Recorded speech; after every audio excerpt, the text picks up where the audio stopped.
Boa tarde a todos e a todas, porque vexo que estamos todos os que temos que estar. Todas as que temos... Ai, non está ainda, bueno, pues comenzamos de novo. Se queres utilizar.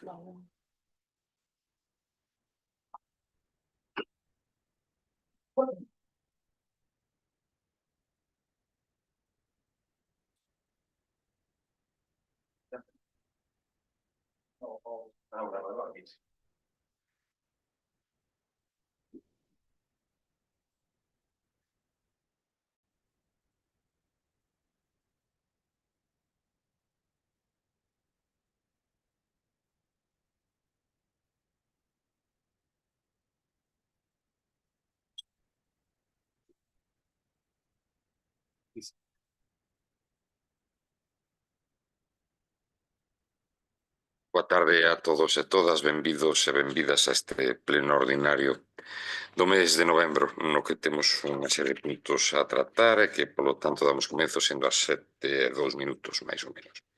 O primeiro punto é a aprobación da acta do pleno en sesión ordinaria do 6/10 de 2025 e no salón e do pleno en sesión extraordinaria do 17/10/25. Hai algunha cuestión que non estea correcta ou que haxa que modificar? Don Ramón? Don Serafín? Partido Popular? Tampouco. Entón procedemos á votación de ambas. Podes votar ambas conjuntamente, non? Si. Votos a favor? Ben, vexo que hai unanimidade. Pasamos ao punto número 2, que é o expediente 2367/2025, que é a modificación da ordenanza fiscal número 6, reguladora da taxa por prestación do servicio de abastecemento de auga potable. Como ben saben, hai un contrato suscritos desde hai anos, moitos anos, no que nunha das cláusulas contempla que o IPC debe actualizarse conforme, mellor dito, o contrato ten que actualizarse conforme o IPC anual do mes de setembro do ano anterior ao mes de setembro do ano en curso, e que nesta ocasión ascendeu ao 3%. Entón, bueno, pois non sei quen quere falar, don Ramón. Sí, boa tarde a todos e a todas. Nada, votaremos, como sempre, a abstención neste punto porque foi unha concesión dada fai moitos anos por o goberno do Partido Popular. Non podemos votar en contra porque sería incumplir a lei, pero absterémonos porque nos non participamos na firma dese contrato. Moitas gracias. Grazas, don Ramón. Don Serafín, é o seu turno. Sí. Bueno, desde o BNG, pois, concordamos co sentido do expediente, visto o exposto na comisión informativa, visto tamén o que acaba de decir o señor alcalde, pois, e concordado en que efectivamente pois, existe esa cláusula no contrato da concesión da prestación do servicio de agua potable, e que efectivamente en función do IPC, dado que o IPC pois, en este caso de setembro a setembro é ese porcentaxe o 3%, no suposto de ser un IPC negativo, tamén imagino que nunca máis se darán supostos similares, pero tamén habería que revisar, lóxicamente, esa cota, non? E que entonces, en todo caso, por nós esa tarifa, digamos, e, bueno, pois, nós, desde logo, concordamos co sentido e do expediente, e vamos votar a favor. Grazas. Moitas grazas, don Serafín. O vocero do Partido Popular ten a palabra. Sí, boas tardes, gracias. Concordamos neso que temos esa cláusula contratada e non podemos evadirnos dela, o cual nos parece correcto, porque desde o Partido Popular sempre criticamos que tardamos en facer subas, os servicios hai que pagalos, eso está claro, e moitas veces fomos críticos cando un servicio non se actualiza e despois hai que facer subas porcentualmente elevadas. Sabemos que as subidas son pouco populistas, pero son necesarias e nós somos partidarios de irlo regularizando a medida que os servicios se van encarecendo. Sí que é verdade que, en vista do informe de Viacua, ou polo menos a mí personalmente, chamaba a atención este punto que, é dicir, al no disponer el reglamento los artículos en donde se recogen expresamente los derechos y obligaciones sobre los cuales debe regirse la bonificación de la facturación en caso de fuga de instalación interior o por fraude o por avería, sí que nos llama la atención, me llama la atención más bien, que se hace referencia, quiero entender, si yo no estoy mal documentado, a un reglamento de servicio de abastecimiento que viene del año 93, de abril del 93, que me corrijan si no me equivoco. Igual sería interesante pues darle una vuelta y ponernos al día para que quede por escrito en el caso, porque ocurre, según tengo entendido, la policía local es la que levanta actas cuando hay fugas, grandes fugas o se detectan fraudes, pues que estaría bien tener un ordenador que recogiera este tipo de casos. Bueno, nada más. Moitas gracias. Aí o que fala en todo caso é de regulamento, non de ordenanza, é completamente diferente. Isto sí que é unha ordenanza, porque afecta unha taxa, pero o que falaría en todo caso é dun regulamento. Agora, a verdade é que non sei se, non teño a certeza de que haxa xa un aprobado, pero penso que sí, moito máis reciente. No, ano Penso. 92 ou 93. Ainda estivemos nunha reunión con eles non hai moito tempo e creo que debatimos sobre ese tema, un aprobado recientemente. Bueno, recientemente non. Haberá 5 ou 6 anos, pode ser, verdad?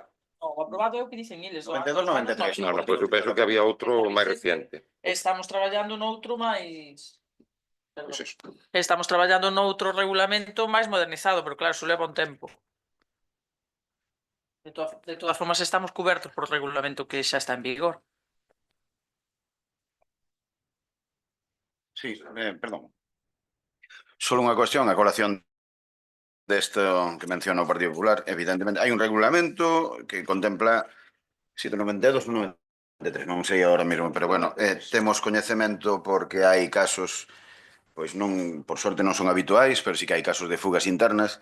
Coñecemos un caso concreto en que chegou a haber unha factura de 4.000 euros e pico. Entón, bueno, pois se chegou a intentar chegar a unha solución, pois a caída tanto para a empresa como para a cliente en cuestión. E con respecto a isto, quería facer aquí un breve paréntesis no artigo 5, porque aquí menciona que o abonado terá obrigación de facilitar un sistema de comunicación para recibir comunicacións e avisos digitais relacionados con calquera incidencia en su contrato ou suministro, ben sexa un número de teléfono móvil, dirección de correo electrónico, para comunicaciones por esta vía ou para recibir la facturación digital si se opta por este servicio.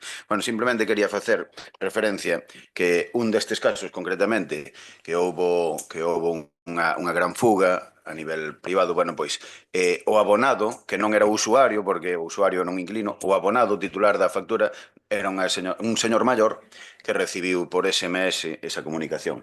E ese señor maior, pois facendo caso a súa filla, pois non lle fixo caso pensando que era algún tipo de fraude. Entón, cando eu quería apelar a que cando se modifique este regulamento que se faga unha mención expresa a xente maior que sufre desa fenda digital para que se lle sexa pois comunicado non só por medios digitais, sino pois por medios xa, digamos, como notificación presencial, por decirlo dese xeito. Gracias. Moitas grazas. Don Serafín. Nada. Vostede quere intervir, dona Victoria. Pois, por lo tanto, procedemos a votación. Votos a favor? Abstencións? Grazas.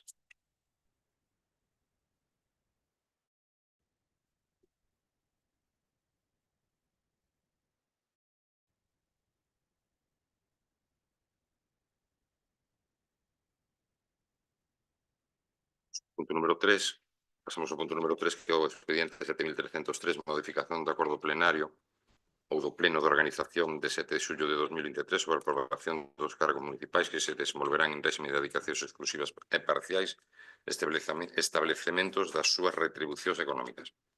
Pois ben, no expediente, na documentación, vostedes ven cal foi o que se aprobou ou que foi o que se aprobou no pleno que se cita aquí do 7 de xuño de 2023, que era basicamente 4 dedicacións, 3 delas con dedicación exclusiva e unha con dedicación parcial e cos importes que aquí finalan.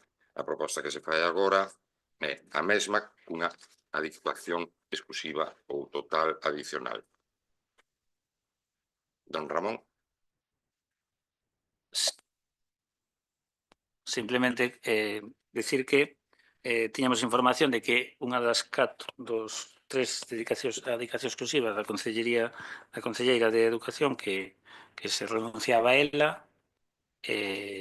non sei se nos informarán do goberno se volve a ter esa dedicación exclusiva. Moitas gracias. Grazas a vostede, don Ramón. Don Serafín. Sí. Bueno, decir que, bueno, e boa tarde, que antes esquecime na primeira intervención. Decir que desde o noso grupo político, pois, reiteramos tamén a proposta e a, digamos, a intervención e o sentido do voto tamén que fixéramos no pleno de organización do 7 de xullo de 2023, de inicio de mandato, no sentido que en aquel momento eran a de propor as 4 dedicacións exclusivas, unha da tenencia e as 3 a maiores, non? 4 que viñan, digamos, do mandato anterior. Nos en aquel momento falábamos dunha suba tamén de retribucións en función do incremento do IPC acumulado do 19 a 23, que daba un total de 14,10%, e registráramos un escrito tamén nese sentido, inda que despois, vostede naquela altura aprobaran eso, unha tenencia máis 3 dedicacións, inda que, podíamos ver que de inicio falaban de 2 tenencias, que finalmente non quedou só en unha máis 3. Vostedes xa naquela altura aprobaran unha suba no seu criterio justificada dun 26%, casi 12 puntos máis que a proposta nosa, bueno, e que sería, que entendíamos tamén que era o normal, como suben pois, tamén as nóminas e como suben pois, a xente, os traballadores do común deste país, non? E, bueno, hoxe trae unha proposta de unha máis 4, de a tenencia máis 4, polo que cabría preguntarse que mudou no Concello desde xullo do 2023 a hoxe para precisarmos unha dedicación máis e que é o que xustifica esa decisión. Ese sería o argumentario político que fai o BNG. Grazas. Grazas a vostede, don Serafín. Ten a palabra o voceira do PP. Buenas tardes a todos y a todas. Hoy volvemos a asistir a un pleno en el que el Gobierno municipal vuelve a mirar por sus propios intereses antes de que por los vecinos de Barbadas. Se nos presenta una modificación del acuerdo plenario del 7 de julio del 2023, que lejos de ser una cuestión técnica, es una maniobra política para subir los sueldos y aumentar los cargos retribuidos. Pasamos de 3 a 4 concejalías con dedicación exclusiva, además de la tenencia de alcaldía con 2.600 euros al mes. Todo perfectamente calculado, pero sin una sola justificación. Ahí corroboro lo que dice nuestro compañero del BNG, la justificación brilla por su ausencia. Sabemos que los concellos que tenemos más de 10.000 habitantes, pues que podemos tener hasta 5 dedicaciones. Espera un momento, señor alcalde, porque esto no sé si es... Es que me oigo yo. Bueno. Seguimos así. Bueno, lo que decía, que hasta, o sea, con los habitantes que tenemos, que podemos tener hasta 5 concejalías con dedicación exclusiva. Mientras tanto, el señor alcalde, usted sigue cobrando de 2 administraciones en este momento públicas, desde la Diputación, 1.550 euros al mes en asistencias a plenos y comisiones, y desde este concello con 1.050 euros mensuales. Me remito a los decretos. Hombre, los decretos están ahí. En total, más de 2.600 euros cada mes. Y lo hace sin ningún pudor, hablando de responsabilidad, de compromiso y de austeridad, aún lo acaba de decir hace unos días, cuando lo único que demuestra es un afán de acumular cargos y sueldos. Eso, señor alcalde, es una vergüenza para Barbadas.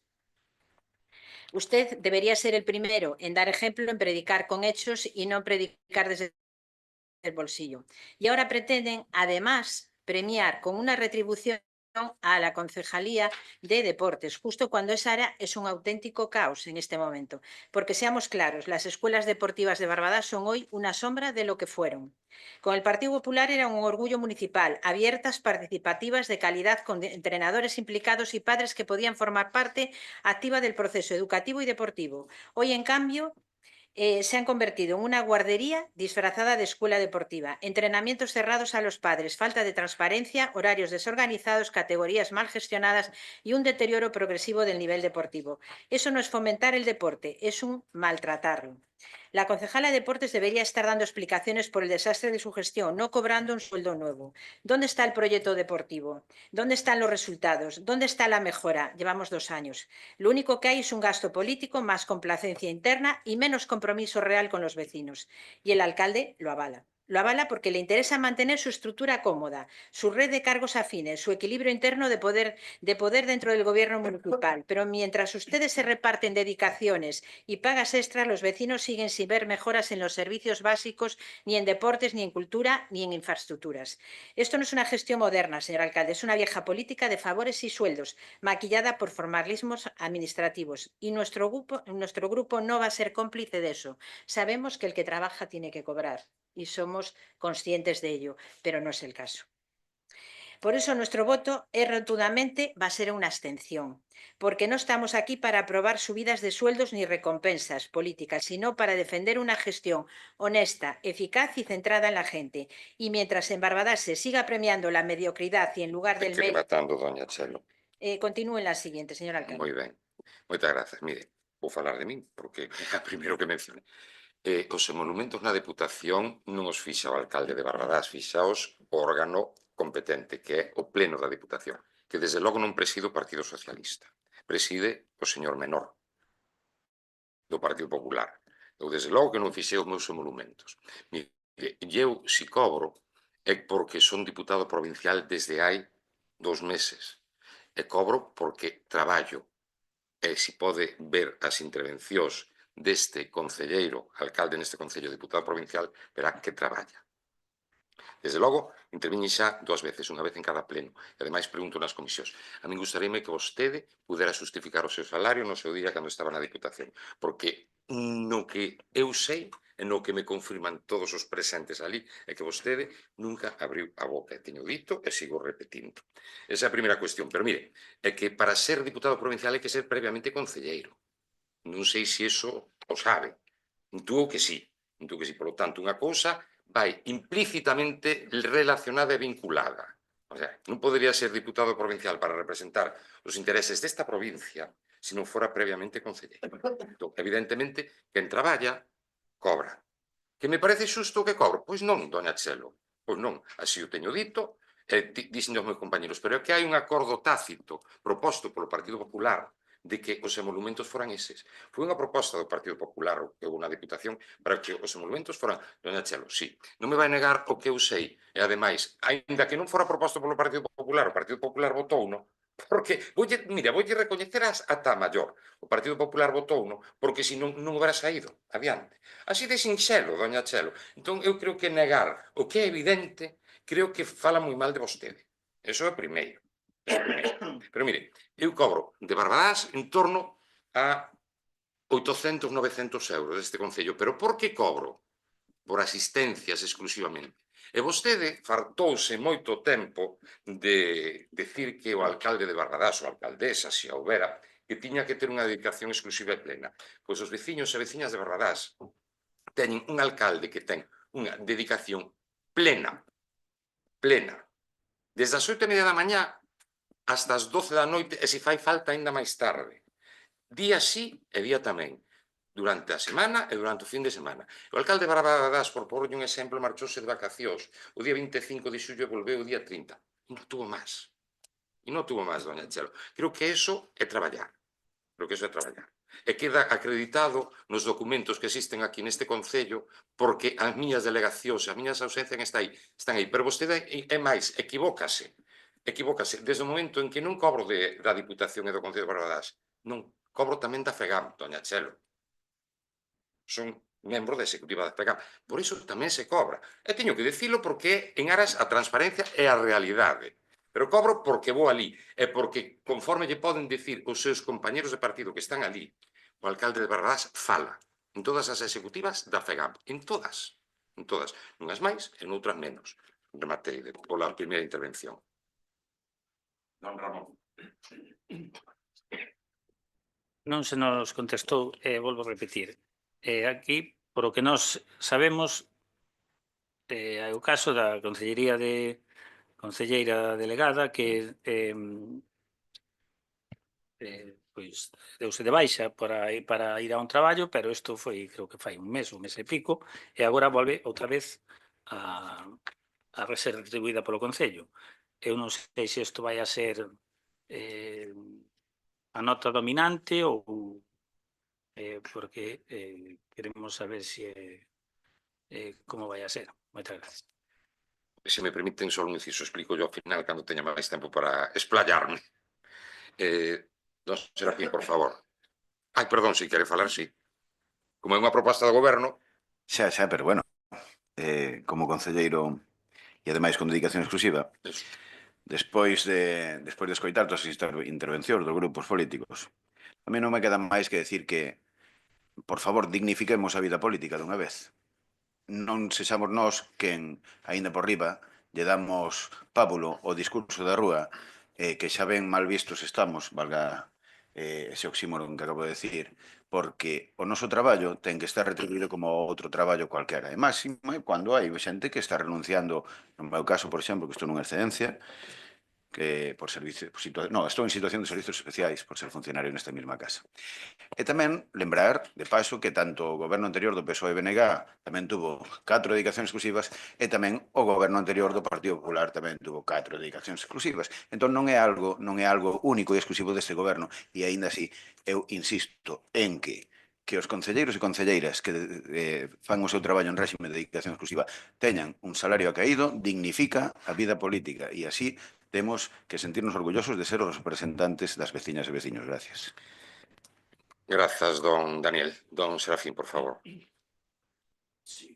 Nada, moi breve. A ver, nós, desde logo, concordamos co que dice o portavoz de Democracia Pensante, e desde logo nós tampouco vimos aquí a cuestionar que non se cobren salarios, é dicir, a xente que traballa lóxicamente ten que cobrar polo seu traballo. Aquí na China mandarina, o que pasa que, bueno, o que sí que eu fixe unha intervención no sentido do que propuñamos no 23, unha suba vinculada ao IPC acumulado deses 4 anos e non a suba que en aquel momento se fixo.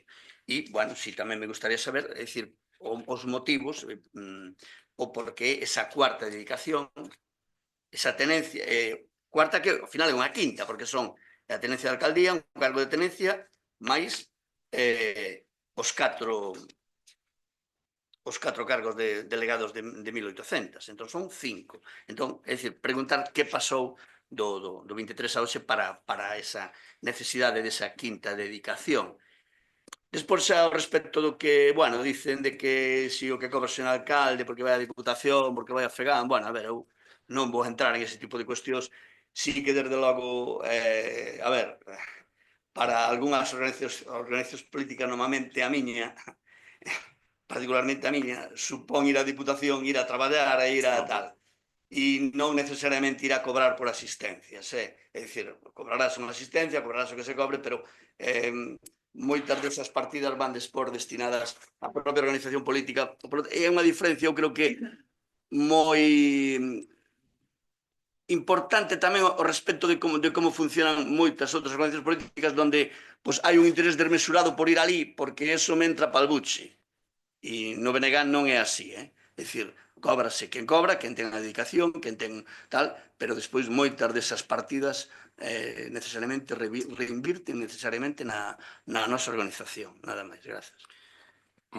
Moitas grazas, don Serafín. Ten a palabra doña Chelo.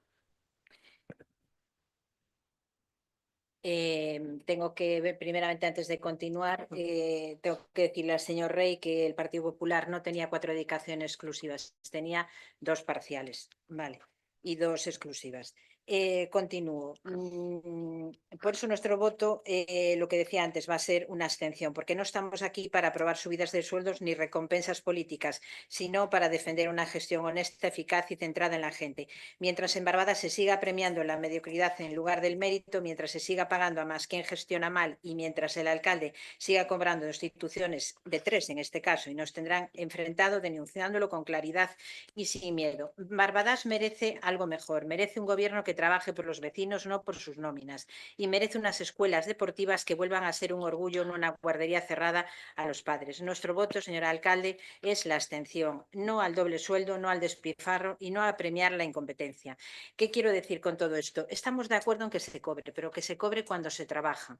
Y lo que decía el señor alcalde, vamos a ver, aunque yo no hablase en los plenos de la Diputación, porque efectivamente no hablé porque yo no vivo de la política como vive usted, yo en este momento vivía y sigo viviendo de mi trabajo, ¿vale? Y cobraba por lo que es las asistencias a comisiones donde yo trabajaba y aportaba todo lo que tenía que aportar, mientras que en los plenos no hablase. Y mire, todas las personas que están allí, menos 2 o 3, han cambiado. Entonces no entiendo por qué le están diciendo lo que, además que no me importa, diga lo que diga y que yo no hablé, eso me da exactamente igual.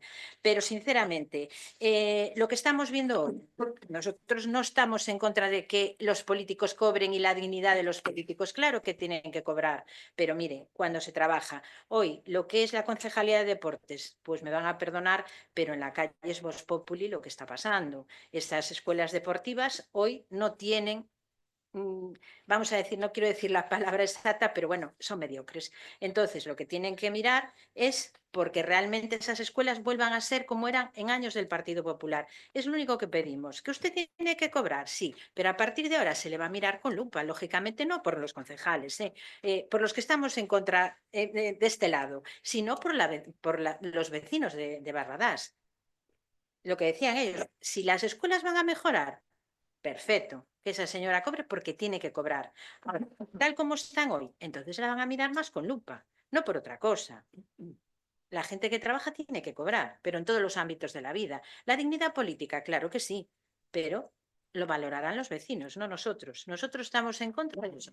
Por eso nuestro voto es una abstención, porque realmente entendemos que tiene que cobrar todo el que trabaje, pero también demostrarlo. Si no, pasará factura. Gracias, señora. Moitas gracias a vostede, doña Chelo. Mire, Oye, agora teño tempo ilimitado, ainda que a segunda intervención engancho ca intervención final. Vostede estáse referindo continuamente e sistemáticamente a mí. Mire, eu teño unha vida profesional acreditada desde os 24 anos, traballando nunha empresa privada na que empecé como auxiliar administrativo, sendo economista, pasei a ser xefe de administración, responsable técnico administrativo, tutor de 22 oficinas de axencias xestionando máis de 22 millóns de euros. Unha multinacional.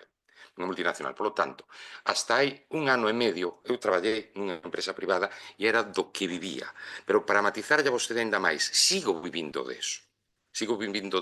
E, por certo, cando queira, entre no portal de transparencia deste Concello e verá que a única declaración da renda que está colgada na páxina do Concello é a miña. A deste señor. Bueno, ahora menea a cara, non? Cobro exactamente 2.646 euros da empresa na que traballei hasta hai ano e medio. 2.646 euros, para que vostede o saiba. Por tanto, non vivo da política, ni nunca vivín da política. É certo que durante 8 anos e medio cobrei, ademais do meu salario, que era sobre 3.100 euros mensuais, máis ou menos, libres, libres netos, cobrei do Concello. Tamén o traballei estando nunha empresa privada durante 8 anos, compaxineino coa alcaldía de Barbadás. E aquí estou, sigo de alcalde. Os veciños decidirán, dentro de ano e medio, 2 anos, quen sigue ou quen non sigue. Pero, de momento, eu compaxinei a miña vida laboral nunha empresa privada 8 anos e medio coa alcaldía do Concello. Vale. E cobraba por asistencias a plenos, comisións informativas e xuntas de goberno. Cousa que é o que sigo cobrando deste Concello. Non cobro ningún chavo máis. É para que lle quede claro a vostede, porque parece que lle gusta terxeversar as cousas e lanzar fango. Segunda cuestión. Volvo a reiterar o de antes, para ser diputado provincial hai que ser concelleiro. E repito, eu non son o que fixa os emolumentos. Pero vostede debía estar orgullosa de que Barbadás tivera representación no plenario provincial. Porque, ao fin e ao cabo, vou defender os intereses de Barbadás, como xa fixen o pasado pleno, e preguntei, ademais, en comisións informativas por cuestións de Barbadás, dona Chelo, infórmese, por favor, e podo demostrar, e ademais defenderei os intereses dos veciños e veciñas desta provincia, porque para iso somos deputados e deputadas provinciais. pero desde logo que na miña mente está sempre o interés de Barbadás, evidentemente sen entrar en colisión con outros veciños e veciñas de outros concellos. Pero mire, ademais deso, para estar na FEGAM, reitero, hai que ser alcalde. Entón, eu creo que vostede debía meditar un poquinho e reflexionar sobre a materia e dicir, bueno, será bo que o alcalde do meu concello teña o prestixio suficiente como para, ademais de ser alcalde en Barbadás, sexa diputado provincial, ademais estea representando a nosa provincia, porque se elixe por provincias, por si vostede non o sabe, a nosa provincia, evidentemente en representación do Partido Socialista, pero representando a provincia de Ourense.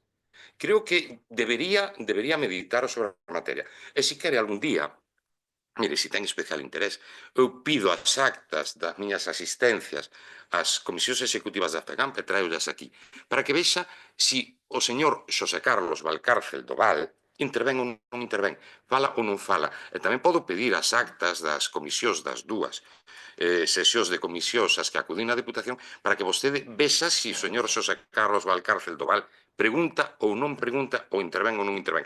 E tamén pode ver vostede, bueno, as comisións informativas tamén as pode ver en streaming. Os plenos tamén os pode ver, se quere.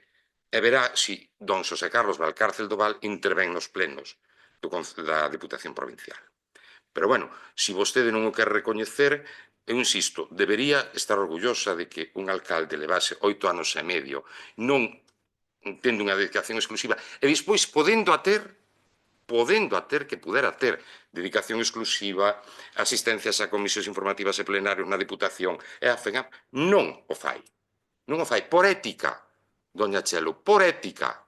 Por ética. Non poñes as caras porque é así, por ética. Eu podía ter unha dedicación exclusiva, non tela un concelleiro, e podía tela eu. Non é o caso. Non é o caso, doña Chelo. Entón, creo que debería meditar sobre eso. Don Ramón, vou empezar por vostede porque empezamos de menos a máis. Porque pregunta polo tema da Dona Marga. Este asunto foi comentado no seu momento con o señor secretario como era a posibilidade de que unha persoa, un compañeiro ou compañera que tivera unha dedicación parcial, como é o caso, pudera renunciar a ela porque está ao millor nunha situación laboral ou hai unha oferta laboral que lle pode interesar nese momento. Pois iso é posible, renunciouse a esa situación e é posible e legal percibir ou reincorporarse unha vez que finaliza esa situación. Básicamente, porque, ademais deso, Dona Marga, durante o tempo que estuvo desempeñando esas funcións noutro posto de traballo, sigo cumplindo as súas obrigas en relación ao traballo que tiña que desempeñar no Concello. Que mudou, don Serafín? Pois mudou que unha vez visto o funcionamento das diversas áreas deste Concello, consideramos que a área de deporte ten enxundia suficiente como para ter unha dedicación exclusiva. Hai que atender todos os ámbitos deportivos. Neste Concello, ademais, sistemáticamente, ano tras ano, hai máis actividades deportivas, estáse potenciando esas actividades, estáse colaborando con actividades de índole deportiva privadas, hai que traballar en mellorar, porque todo é mellorable, as escolas deportivas, insisto, con diversos colectivos que tamén están interesados en facer deporte. Hai máis canchas deportivas, como pode ser, por exemplo, a cancha multideporte, e, ademais deso, por exemplo, vou facer outra mención a outra área complexa, que é a de servizos sociais. Estamos sistemáticamente vendo como a Xunta, a pesar das súas políticas de anuncios falaces e mentirosos, como o que xa é hoxe, de que por fin acadamos 90.000 persoas dependentes neste país, pois mire, despois explicaremos que somos a última comunidade autónoma de España en atención á dependencia. Verano. Por esa razón, por ese motivo, consideramos que ten que haber esas dedicacións exclusivas. Somos un concello de 11.300 veciños e veciñas a día de hoxe, pero que na realidade somos moitos máis. E esa realidade de moitos máis está palpable e visible na rúa, e nas demandas e nas necesidades desos conveciños e conveciñas. E, polo tanto, témolas que atender, doña Chelo, témolas que atender. E, desde logo, que a actividade deportiva habendo un gimnasio, por exemplo, un polideportivo que abre desde as 7 da mañá hasta as 10 da noite, necesita presencia. Mais aínda, cando ese polideportivo vai a medrar ao longo do ano que ven, vais a ampliar. Sabe vostede cantas persoas acuden hoxe ou están inscritas no polideportivo? 1.500 para o gimnasio. 1.500 persoas, doña Chelo. 1.500. 1.500. Cousa que nunca ocurriu. Entón, eu deixo ya esa realidade e vostede valorará si é procedente ou non procedente que teñamos esas dedicacións exclusivas. Pero mire, cando vostede fala de dedicacións exclusivas e pon en cuestión, volvo a recordarlle o feito, as palabras súas que dixo no seu día, que era imprescindible que Barbadás tivera un alcalde con dedicación exclusiva. Teno, co coste mínimo que permite a organización deste Concello. Eu non quero imaginala a vostede gobernando e non plantexándose as necesidades das dedicacións exclusivas, porque entón sí que veríamos como quedaría o Concello se estivera nas súas mans. Votos a favor. Abstencións? En contra? Grazas. Pasamos ao seguinte punto da orde do día, que é a moción do Grupo Municipal dos Socialistas de Barbadás e Democracia Ourensana para apoiar ao sector da discapacidade intelectual na provincia e reclamar un financiamento xusto e suficiente dos servicios sociais. Ten a palabra a concelleira de Servicios Sociais. Boas tardes a todas e a todos. Bueno, temos esta moción hoxe para apoiar ao sector da discapacidade intelectual na provincia e reclamar un financiamento xusto e suficiente dos servicios sociais. A situación dos servicios sociais en Galicia e a atención que reciben e perciben usuarios e usuarias é moi precaria.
Hola.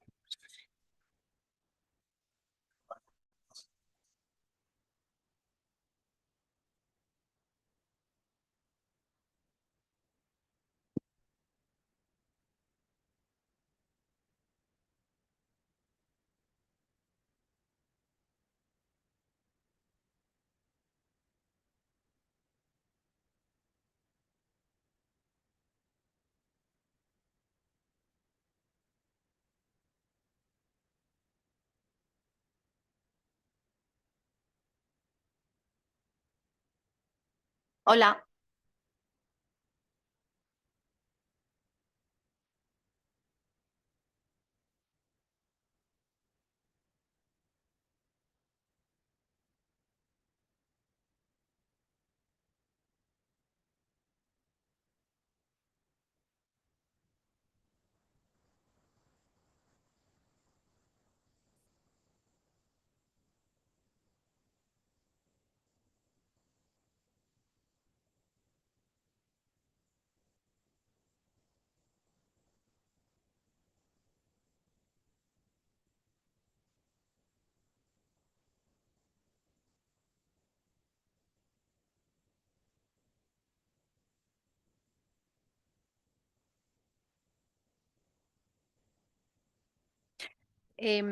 Grazas, alcalde. Boas tardes a todas e a todos. Comezo outra vez.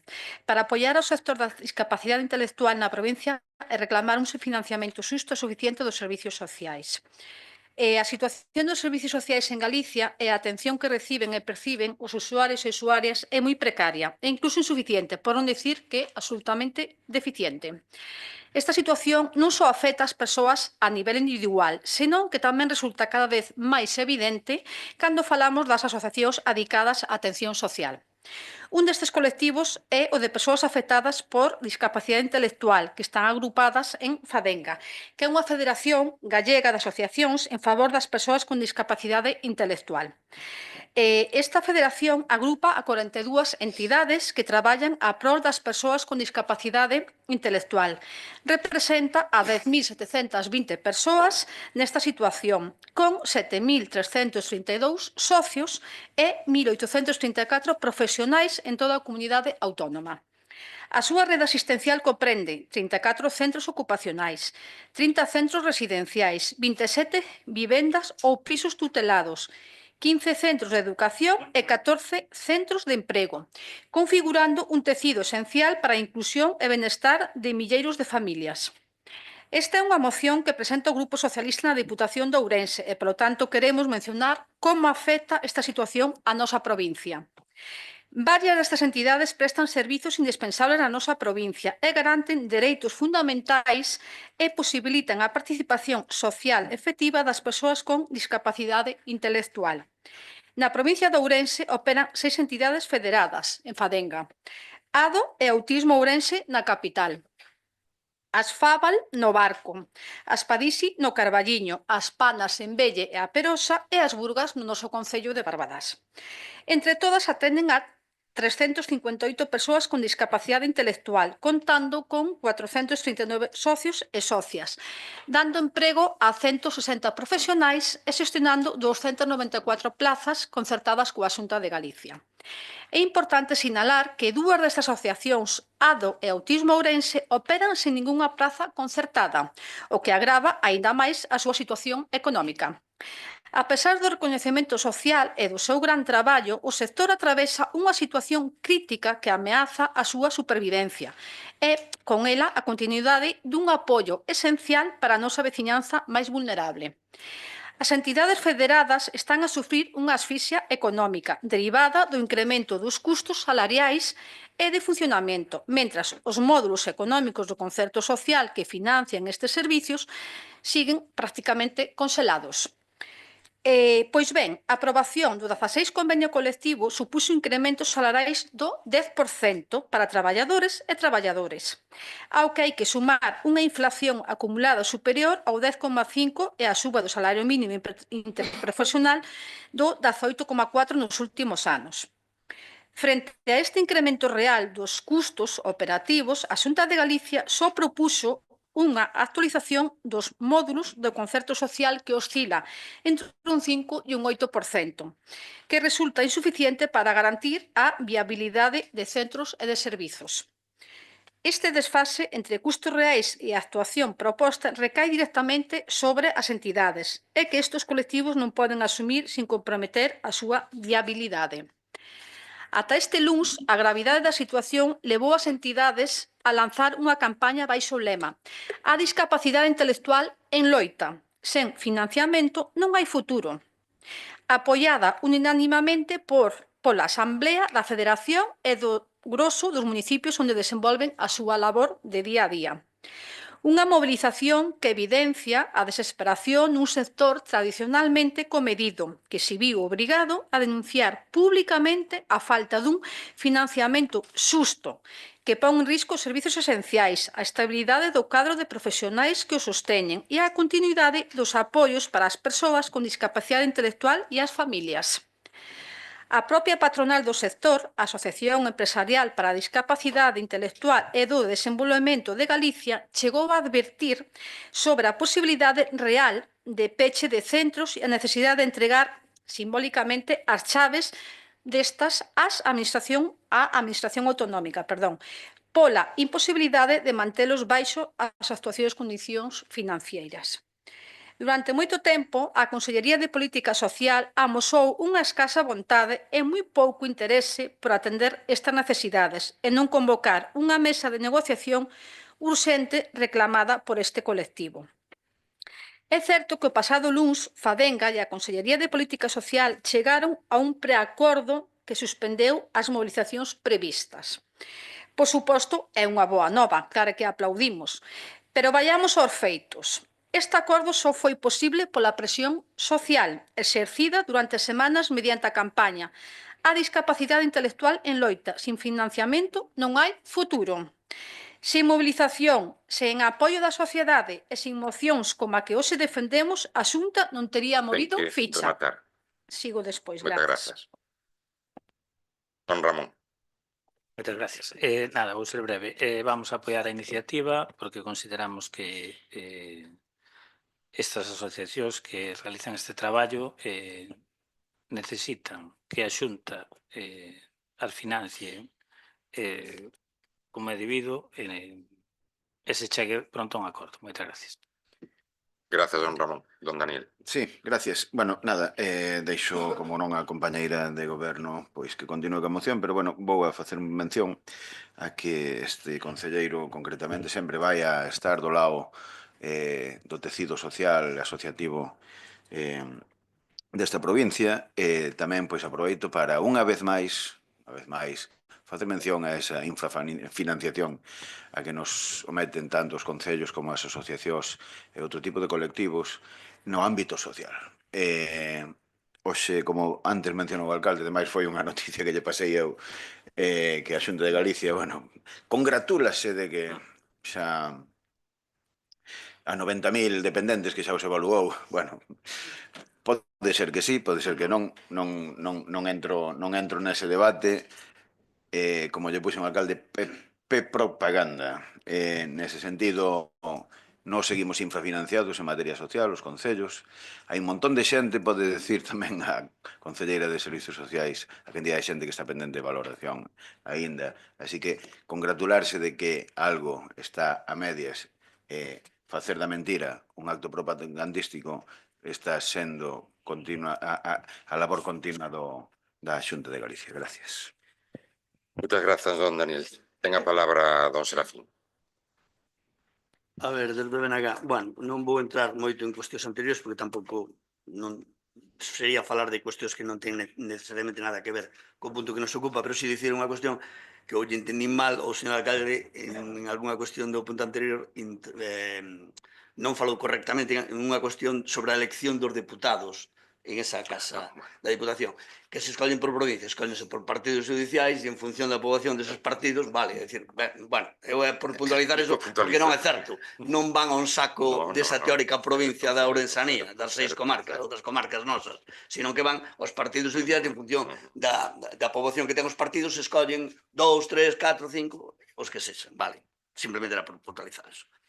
Ben, ao respecto xa da moción que nos ocupa, ben, o señor alcalde dixo na comisión informativa da semana pasada que esta moción, digamos, partía de Barbadás para a Diputación e non ao revés, non da Diputación para aquí, sino que nacía aquí para a Depo. Bueno, a ver, eu en primeiro lugar teño que decir que, bueno, as mocións non poden presentarse punto por punto no mismo en institucións distintas, porque non ten nada que ver o que acordemos nun concello co que se acorde na Diputación. Pode ter que ver, pero, é dicir, como se plantexa nun papel, como se defende na práctica, hai que puntualizalo. Eu non sei,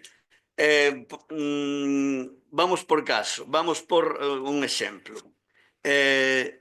Falar da exposición de motivos. No último parágrafo, dicen comprometida co benestar da provincia. Bueno, non sei, xa cuestionaríamos o tema da provincia, que para nós, bueno, xa, pero non vou entrar en eso, porque nós entendemos a división territorial non como provincia, sino como comarcas, como concellos, como freguesías ou parroquias divididos os distintos concellos e como un país que é o noso, o país galego. Pero, bueno, en todo caso, correndo un tupido velo. A Diputación non pode manterse, e continúa, a Diputación non pode manterse a marxe e de balzar a voz para reclamar solucións urxentes que garantan a continuidade deste servicio esencial. Bueno, estamos falando como estuveramos na Diputación, pero que finalmente é así, porque di do mesmo xeito que os socialistas temos demandado desta de Diputación líneas de... Non, é dicir, vostede non pode entrar a Barbadás unha moción onde diga que os socialistas temos demandado desta Diputación, non? Vostedes na Diputación terán demandado o que consideren, como se piden que Xúpiter se alinee con Saturno, pero non me traigan a Barbadas algo que diga o que vostedes din na Diputación falando en presente, non? Terán que expresalo de outra maneira, non sei, porque non é así.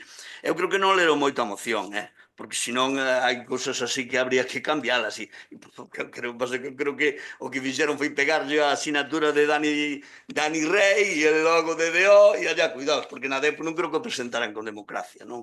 Non, quero pensar que non, claro, xa me parece unha pregunta retórica, pero quero pensar que non. Vale, Remato o tempo.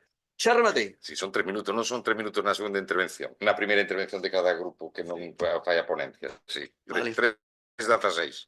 Veña, remato na segunda. Grazas. O vocera do Partido Popular ten a palabra. Vamos a ver. Tiene toda la razón el señor Sari en este momento. No leyeron la moción, le pegaron la firma del señor Dani Rey, que no está en línea con sus compañeros de Orense. Y usted, vamos a ir, que puedan ir al streaming de la Diputación del Pleno del viernes, y fue una maravilla. Tanto el Partido Popular como el BNG, compañeros, por eso nos presentan esta enmienda, porque al final fue lo que se aprobó. Se aprobó, no. Ellos presentaron una enmienda y, bueno, fueron los puntos que presentaron en la Diputación. Tanto el BNG como DO, vale, a usted le afearon lo que hicieron, que llevar esta moción a la Diputación, porque esto ya estaba arreglado. Y lo que le dijeron fue que la retirase. Usted no la quiso retirar, que me parece perfecto. Eso es como trabaja usted allí. Todos le dijeron, pero por activo y pasivo, hasta el señor de Democracia Orensana, pero se lo dijo perfectamente. Vale, lo pueden, ya no lo voy a repetir lo que dijo el señor Rafael. Mire, el Partido Popular, compartimos la preocupación por las personas con discapacidad y por el trabajo de estas entidades sociales. Lo compartimos, pero vamos a ver, yo no sé si todos han leído esto. Señor Ríos, perdón, señor Padrón, vale, aquí Fadenga, Plena Inclusión Galicia e a Consellería de Política Social chegan a un acordo que pon fin á convocatoria das movilizacións Santiago de Compostela 27 de outubro del 2025. Tras meses de reivindicaciones e dun intenso proceso de diálogo de goberno galego, Fadenga, Plena Inclusión Galicia informa de que despois dunha reunión mantida o pasado 22 de outubro e da nova xuntanza celebrada hoxe coa Conselleira de Política Social Fabiola García, Federación e Consellería chegaron a uns termos de acordo que foron expostos e debatidos nunha asamblea coas entidades federadas. Quiere decir que se llegó a un acuerdo. O sea, a ver, señor, vamos a ver. Fadenga, ustedes hacen mención en esta moción a Fadenga. Fadenga llegó a un acuerdo. No me diga que no. Todos se lo dijeron en la Diputación, todos los grupos políticos. Vale, entonces, vamos a ver si esto es que... ¿Por qué se la pasó a doña Elizabeth? ¿Por qué usted no la defendió? Porque sabía perfectamente lo que estaba haciendo. Y se lo pasa a una compañera para que hoy tengamos que afearla a ella y decirle, doña Elizabeth, esto está ya arreglado. Vale, y lo que usted está leyendo y perdiendo el tiempo en este concello en Barbadas es cero. Esto está arreglado. ¿Qué quiere que...? Vamos a ver, ¿a dónde transmitimos esto? Como le dijo el presidente de la Diputación, muy bien dicho el otro día, señor Valcárcel, ¿dónde quiere que transmitamos esto si ya hay un acuerdo firmado? A mí que alguien me explico que estamos perdiendo el tiempo aquí, No sé si todos están de acuerdo. Vale, porque si nosotros este acuerdo no estuviera, bien sabe el Centro Ocupacional de las Burgas, con el que también estamos todos los días, y que sepa usted que doña... Sí, ya termino, señor alcalde. Que sepa usted que se lo dijo la diputada Patricia, vale, los atendió y ya tienen para la próxima modificación de crédito algo que han pedido. Eso es el trabajo del Partido Popular y de la que está aquí sentada. Vale, gracias, señor alcalde. Sigo en la siguiente. A vostede, doña Chelo. Prosiga, doña Elizabeth. Grazas. Bueno, sí, ainda que xa sabemos que si está o acordo materializado en papel, bueno, queremos que siga, que así sea e que haya un orzamento e que nos queden solo nunha promesa. Por esta razón, esta moción non só sigue vixente, senón que é máis necesaria que nunca para reforzar a presión, para garantir o cumprimento e para deixar claro a responsabilidade da Xunta O Grupo Socialista quere remarcar que o marco de financiamento estatal en materia de dependencia é idéntico para todo o Estado, polo que os datos que vou a mencionar deixan en evidencia a escasa importancia que a Xunta de Galicia presta a este colectivo.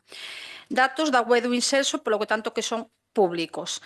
Galicia é a cuarta comunidade con maior porcentaxe de financiamento da Administración Xeral do Estado, pero a 14ª en financiamento autonómico. Galicia é a última en financiamento autonómico por persoa dependente. Galicia sitúase no posto 13º en aportación autonómica por persoa valorada de dependencia, con resolución de PIA. Só o 16,44% das persoas potencialmente dependentes en Galicia están valoradas e teñen resolución de PIA, o peor dato de todas as comunidades autónomas. Só o 16,13% das persoas potencialmente dependentes en Galicia reciben unha prestación efectiva, o que nos sitúa no posto 16 das comunidades. Galicia está no posto 9º en canto ao PIB per cápita. Sen embargo, ocupa o posto 13º na porcentaxe da aportación autonómica sobre o PIB galego. Entre o 2021 e 2024, o sistema de...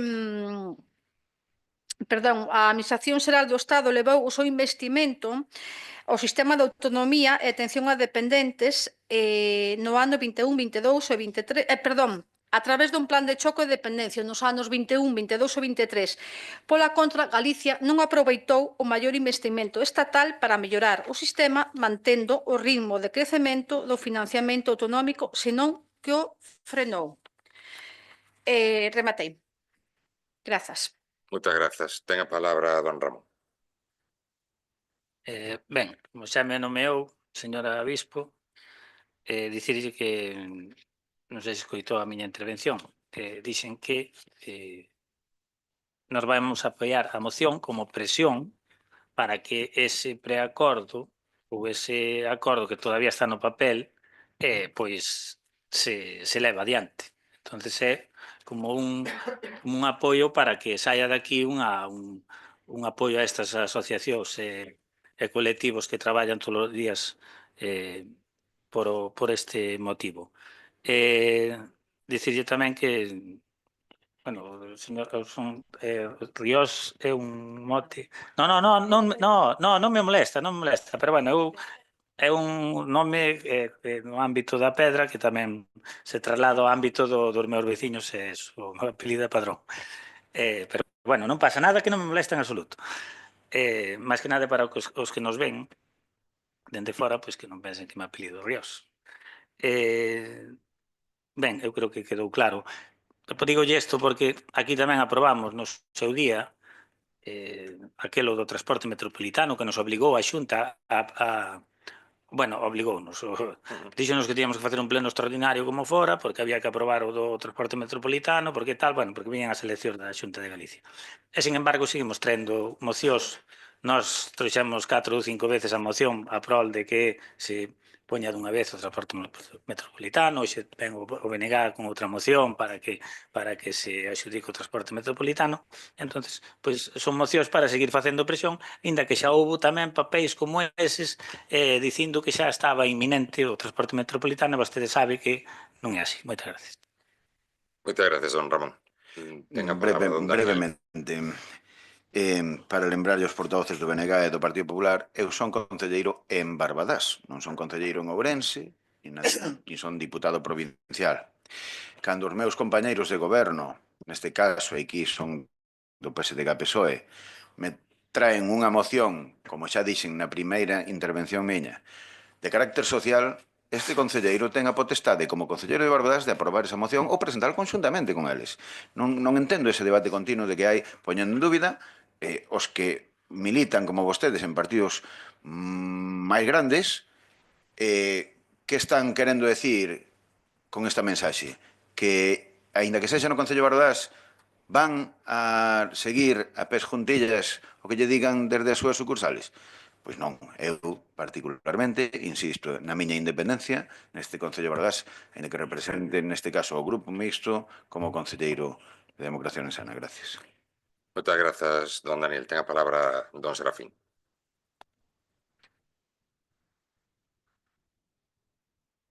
Continúo. Bueno, unha pregunta tamén retórica. A quinta dedicación será o que lea as mocións para que non poñan cousas que son incongruentes ao respecto do que temos que aprobar aquí. E refírome ao segundo acordo, onde di apoiar públicamente a campaña de Fadenga, o título da campaña, e comprometerse a Diputación de Ourense ao estudo de liñas de financiamento.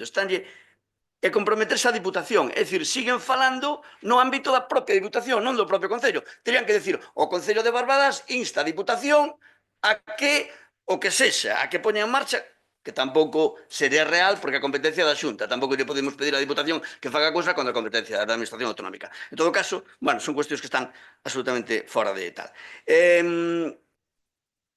Igual a moción deberá propor referirse á creación dun consorcio que englobe a todo o tecido que traballa coa diversidade funcional. Vostedes aquí só nomean a Fadenga. Bueno, sí, a Conselleira Delegada fala do tecido asociativo que está incluído en Fadenga. O BNG presenta unhas emendas no sentido de, no acordo primeiro, incluir, a parte de Fadenga e a Digal, incluir a INRED. Presentamos a primeira emenda, di: o Concello de Barbadas insta a Xunta de Galiza e a súa Consellería de Política Social e Igualdade a convocar con urxencia unha mesa de negociación co sector da discapacidade intelectual, Fadenga, Edigal e INRED.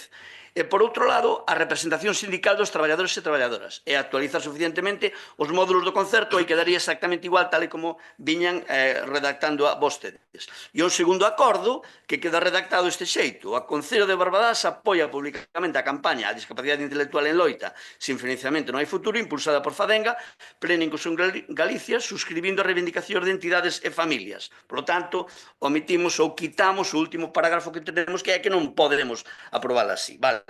Entón, bueno, decir que a INRED é unha asociación profesional empresarial galega de centros e entidades especiais de emprego no ámbito da discapacidade intelectual, que incluye outro tipo de asociacións, a SPAVER, a EVD Galicia, a CESCA e o Centro Juan María. É dicir, que, entón, polo tanto, é moito máis plural o que estamos pedindo nós que non a proposta que facían vostedes. Entón, bueno, é un pouco coñecer se efectivamente pois o PSOE e Democracia van a aceptar as emendas. E despois, como xa non me queda, grazas, como xa non me queda máis intervención, bueno, decirlle ao portavoz de Democracia Ourense que, bueno, evidentemente, vostede é Concelleiro de Barbadas, pero vostede teóricamente pertenece a unha organización política e se estamos aquí o que temos que estar, hai que estar ao que diga a nosa organización política, non a estar a inventar paseños de colores. O que pasa é que, bueno, claro, eu sei que vostede, máis que unha relación política, son o que son un club de amigos vinculados a determinada xente que goberna o Concello de Ourense, nada máis.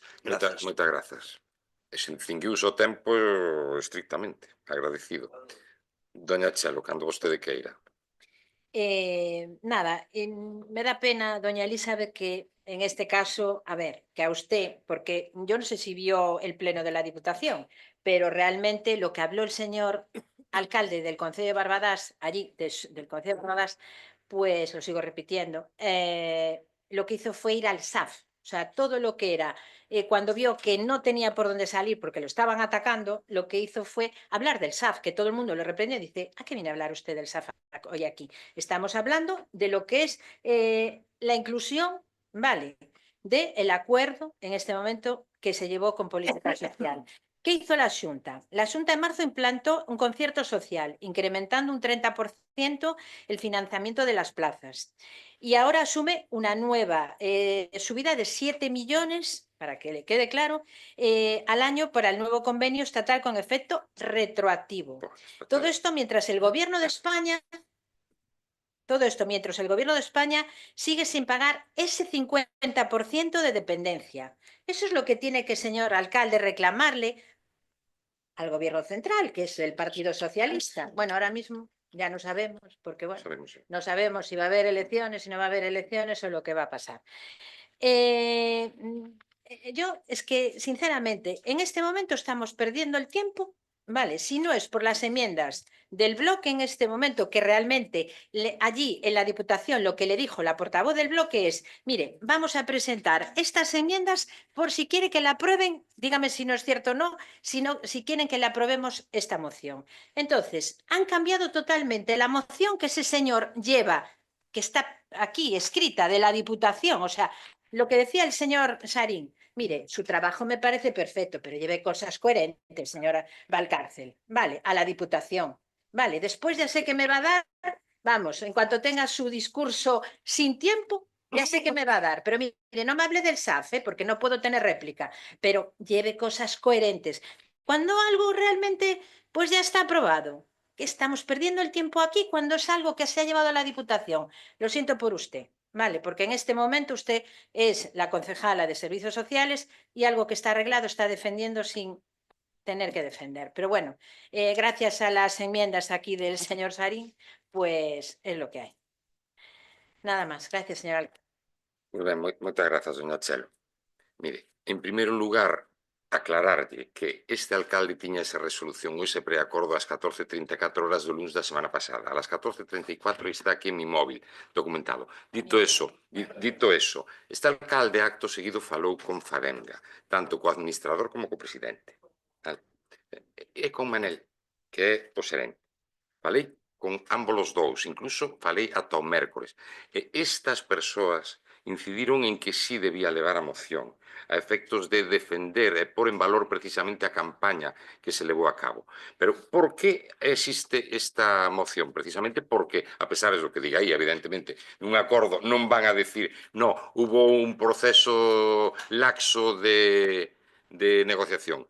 Foi complicadísimo. Primeira cuestión, complicadísimo, doña Chelo, foi complicadísimo que na información que se nos facilita inicialmente desde Fadenga, os escritos teños aquí, indican que non foi... Non, ese non, os previos, os da campaña, doña Chelo, os da campaña, din que non había vontade negociadora por parte da Xunta de Galicia. Doña Chelo, que non había vontade negociadora por parte da Xunta de Galicia. Pero neste caso é a de política social. En política social, ademais de non haber vontade negociadora, neste caso, hai máis ámbitos nos que non ten vontade negociadora. Mire, hai un colectivo que é o dos traballadores e traballadoras das residencias de menores, que tamén levou o Partido Socialista a Deputación de Ourense, porque non hai vontade de negociar tampouco con ese colectivo. E resulta que coincide que a consellería responsable dese ámbito tamén é dona Fabiola, a de Política Social, doña Chelo, pero que ademais Política Social tamén é a responsable do SAP. Tamén é a responsable do SAP. Entón, que é o que se pretende, ademais de apoiar, que é o motivo principal da presentación desta moción, de apoiar precisamente este colectivo na súa campaña? Que nos pediron, insisto, que nos pediron que mantivéramos a moción. Doña Chelo, vostede non sabe as conversacións que tiven eu con eles, entón non a ceneu, dubide. Eu, ás veces, dubido da súa argumentación, outras veces non. Pero, bueno, da miña non debería dubidar. Mire, sostiveron que a debíamos seguir mantendo. Pero que, ademais deso, o que queremos pôr en evidencia precisamente o que estaba comentando antes, que política social non está atendendo as necesidades dos galegos e galegas, de todos os colectivos sociais máis vulnerables. E ao feito me remito, ao que falaba do Centro Menores, que aquí temos unha compañera que traballa ali e que o vive.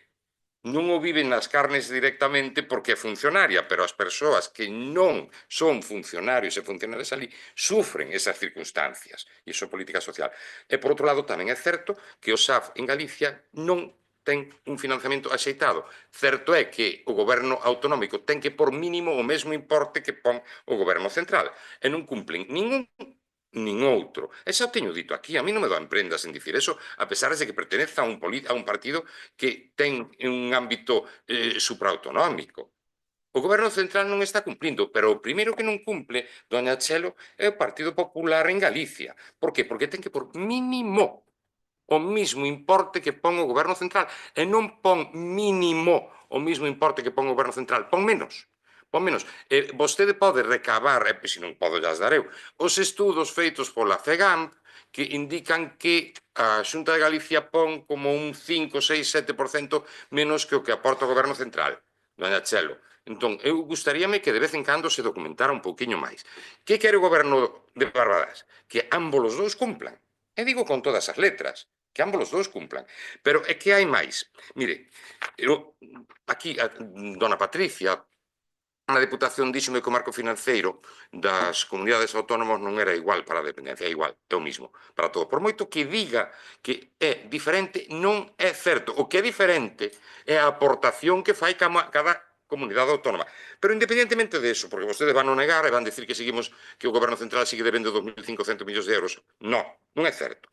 Mire, primeiro que a Xunta de Galicia nós somos os encargados de xestionalo, pero a Xunta de Galicia, por leis autonómicas, é a que, e xa o temos debatido aquí, doña Chelo, é encargada de facilitar, e digo así a lei, e linxo nun pasado pleno o artigo da lei e o nome da lei, é encargada de proporcionar os medios económicos, humanos e financeiros e materiais, perdón, do que é o SAB. Non o fai, doña Chelo, non o fai. Pero este dato é contundente. Só o 16,44% das persoas potencialmente dependentes en Galicia están valoradas con resolución PIA. E por que digo isto? Porque o que comentou don Daniel de que en Galicia chegamos por fin aos 90.000 dependentes valorados representarán algo máis do 16,44% dos que realmente precisan esa atención. Pero somos o peor dato de todas as comunidades autónomas de España. Así, de claro. En dependencia, por moito que chegáramos a 90.000 persoas valoradas, somos a que peor porcentaxe de todo o conxunto de posibles dependentes teñen as comunidades autónomas. E iso é irreversible, irrefutable. Irreversible é cando se poñen diñeiro e os valoren. Pero é un dato irrefutable, doña Chelo. Irrefutable, por moito que se poñen así. En Galicia só hai un 16,13% das persoas potencialmente dependentes que reciben unha prestación. É dicir, de cada 100 persoas que poden recibir unha prestación como dependentes, só reciben 16. La penúltima, doña Chelo, la penúltima. E por que hai outras que son primeiras, segundas, terceras? Porque ponen dinero desde su comunidade autónoma. Pero vostedes non están contentos con iso, vostedes saben o que fan sistemáticamente. Reducir, ou mellor dito, aplicar bonificacións fiscais a colectivos que ao fin e ao cabo en Galicia despois representan 140.000 persoas, o 4% da poboación, para deixar de ingresar 800 millóns de euros nas arcas da comunidade autónoma, e con iso bonificar as persoas. Algún día o mellor trae unha moción sobre iso aquí, mire, sobre as bonificacións fiscais que aplica a Xunta de Galicia que despois repercuten, son moi ben bonitas, ayudamos con tal bono a tal persona, a tal colectivo. Pero despois, que falta? Recadación. E cando falta recadación, que falta? Pois axuda a dependencia, asistencia médica en atención primaria, prazas en residencias de maiores, e similares. Eso é o que falta despois, cando se bonifica con 800 millóns de euros en taxas e tributos aos galegos e galegas. Que eses galegos e galegas son só 140.000 persoas, doña Chelo. Pero bueno, eu creo que debemos valorar esa situación en Galicia e bonificamos con 800 millóns de euros, un inciso máis, bonificamos con 800 millóns de euros a 140.000 persoas, pero despois resulta que Galicia ten que pagar, destina este ano, que ven, no 2026, a Comunidade Autónoma de Galicia destina 300 millóns de euros a pagar intereses aos bancos. E, sin embargo, deixa de recadar 800 millóns en bonificacións fiscais a determinados colectivos. Esa é a reflexión que temos que levar á veciñanza e que vostedes, ou vostede, en concreto, debería entender. Votos a favor, incluindo a emenda, sí. Incluindo a emenda do Partido Popular. Do BNG, perdón. É dicir tamén que se trae esta moción, como dixen en unha diputación, é para vixiar o cumprimento da mesma, dese preacordo, porque aínda non hai acordo, doña Chelo. Non hai nada plasmado en papel. É unha cousa máis, é certo. Sabe canto aumenta o importe ao SAF na Xunta de Galicia para o ano 2026? En 10 millóns de euros. Había un compromiso teórico da señora conselleira de aumentar o importe hora por dependencia de 12 a 17 euros, con 10 millóns de euros. Non. E o compromiso é da señora conselleira. E nese importe englóbase a aportación do Estado e a aportación da comunidade autónoma, doña Chelo. Pois non vai cumplir tampouco. Este ano, con 10 millóns, non vai cumplir. E que saiban todos vostedes, e todas vostedes, que o Concello de Xermade, por exemplo, xa renuncia a atención do SAF a partir do 1 de xaneiro. Por qué? Porque a Xunta non solventa. E a mellor a Xunta vai encontrar con unha serie de demandas en breve, ao mellor. Votos a favor tal como da moción, tal como expresa o Bloque Nacionalista Galego nas súas emendas. O Concello de Barbadás insta a Xunta de Galiza e a súa Consellería de Política Social e Igualdade a convocar con urxencia unha mesa de negociación co sector da discapacidade intelectual, Fadenga, a Edigal e Inred, e, por outro lado, a representación sindical dos traballadores e traballadoras a actualizar suficientemente os módulos do concerto social para cubrir un incremento de custes derivados do 16º convenio colectivo, a inflación e a suba do salario mínimo interprofesional, garantindo a viabilidade das entidades, a calidade dos servizos e a estabilidade laboral.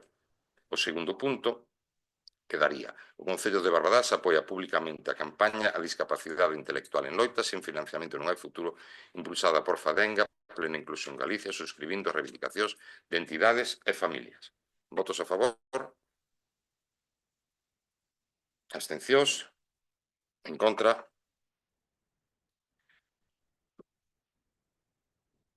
Ben, pasamos ao punto número 5, que é o expediente 8.369, moción do Grupo Municipal do Partido Popular de Barbadás en apoio aos autónomos e a economía local.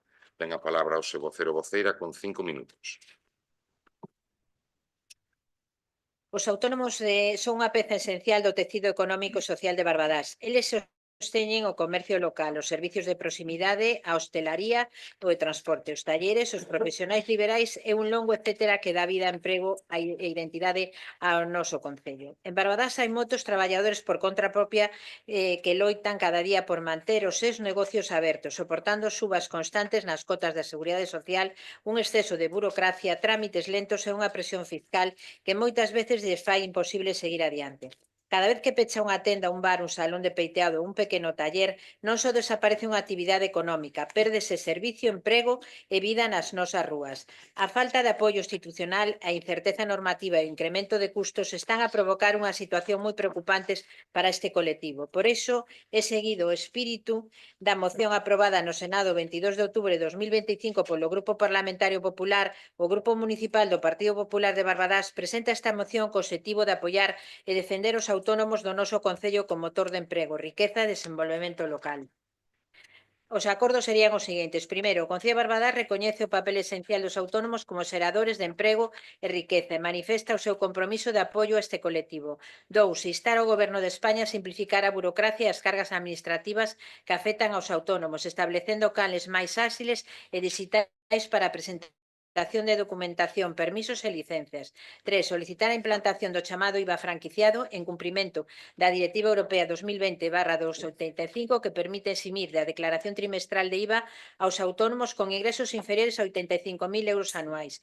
4. Reclamar a creación dun plan de relevo xeracional para negocios familiares e comercios tradicionais co obxecto de evitar peches por falta de sucesión e facilitar a continuidade empresarial. 5. Promover desde a Administración local un servicio municipal de asesoramento ao autónomo e ao pequeno empresario que ofreza información, axuda na tramitación e orientación sobre a subvención e formación. 6. Demandar a revisión do régimen de pluriactividade para que se axusten as cotizacións ás circunstancias reais e desenvolvan os excesos de pagamento detectados no exercicio 2023. 7. Instar ao Goberno de España a garantir que os autónomos con dereito á pensión poidan percibila aínda que teñan débedas coa Seguridade Social, aplicando mecanismos de compensación flexibles. 8. Solicitar unha mellora de prestación por cese de actividade coñecida como paro dos autónomos para facela máis accesible e efectiva ante situacións reais de perda de ingresos. E 9. Comprometer ao Concello de Barbadás a revisar as súas tasas e ordenanzas fiscais buscando medidas que favorezcan o emprendemento local e alivien a carga automática dos pequenos negocios, especialmente no comercio e na hostelaría. 10. Impulsar campañas municipais de visibilización e promoción do comercio e servicios locais, fomentando que os veciños merquen e consuman en Barbadás, contribuindo así á economía de proximidade. Rematou. Me Si, queda quedanlle de 2 minutos completos. Vale. Nada, traemos esta moción, como pueden ver, es un copia-pega adaptado, no como el señor alcalde al concello cuando lo lleva a la Diputación. Es un acuerdo que se aprobó en el Senado para apoyar a los autónomos. Lo hemos trasladado a lo que es la economía de Barbadás, el Grupo Popular, y hablamos de autónomos, de hosteleros, de los comerciantes y de los carpinteros, peluqueros, transportistas, fontaneros, que sostienen la economía de este municipio. Gente valiente que arriesga su dinero, su tiempo y su salud para crear empleo y mantener viva nuestra tierra. Por eso decimos alto y claro, basta ya de castigar a los que trabajan, porque el gobierno del señor Sánchez ha hecho del autónomo un enemigo cuando debía traerlo como un aliado. Los datos son demoledores. Más de un 40% de los autónomos ha perdido facturación. 1 de cada 5 ha tenido que reducir la plantilla y el 83% afirma sentirse ahogado con las cotizaciones, los impuestos y la burocracia. ¿Qué ha hecho el gobierno del señor Sánchez? Subir cuotas, complicar trámites y castigar al que produce. Cada reforma ha sido una vuelta de tuerca más a los mismos de siempre. Mientras se llena la boca hablando de justicia social, han convertido al trabajo del autónomo en un laberinto fiscal. Mientras prometen apoyo al emprendimiento, cada nueva norma trae más papeleo, más costes y menos libertad. Y lo peor de todo, han roto la confianza en el autónomo. Han demostrado que no creen en el esfuerzo, ni en la iniciativa, ni en el mérito personal. Creen en la subvención, en el control y en el intervencionismo. Pero España no se levanta con discursos, se levanta con trabajo. Y ese trabajo lo hacen los autónomos de este país, no los burócratas de los ministerios. Continúo en la segunda, señora alcalde. Quedalle tempo. Sí. Sí, bueno, 10 segundos agora. Nada, sigo en la segunda. Digo, que lle queda tempo. Don Ramón. Moitas gracias. Bueno, vostede sabe cantos autónomos hai aquí sentados dos 17 representantes desta corporación? Eu creo que un.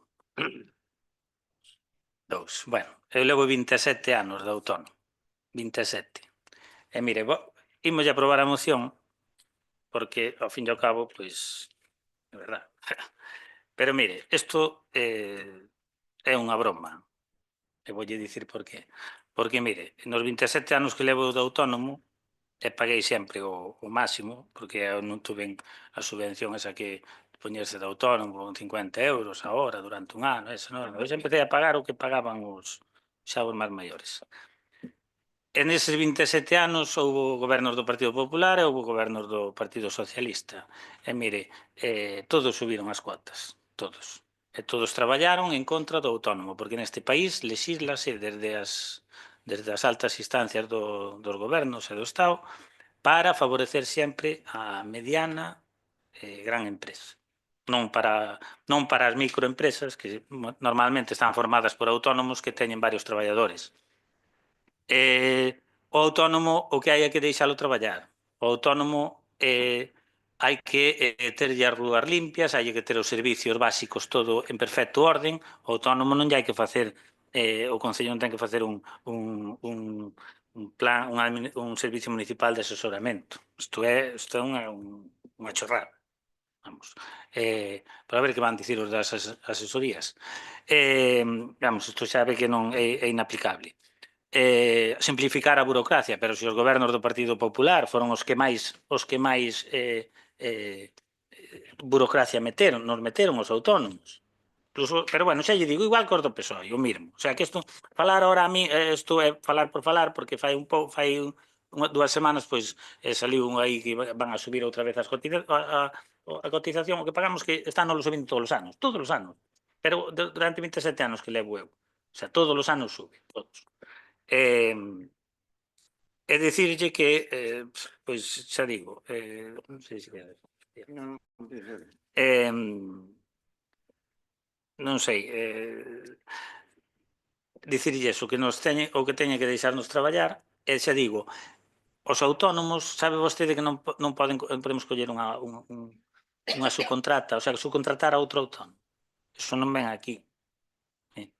E vostede sabe o que é un autónomo coller esos 2 ou 3 traballadores ou 4 neste país, pero co PP e co PSOE é totalmente un suicidio.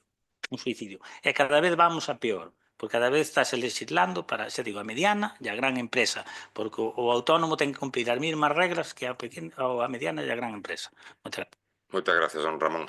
Sí, solo quero facerlle unha pequena pregunta para se me pode explicar a portavoz do Partido Popular, porque descoñezo esta materia. O punto 3 de acordo é que isto IVA franquiciado en cumprimento da directiva que permita eximir de declaración trimestral de IVA. Descoñezo polo resto da moción ben, pero eso descoñezo como funciona eso.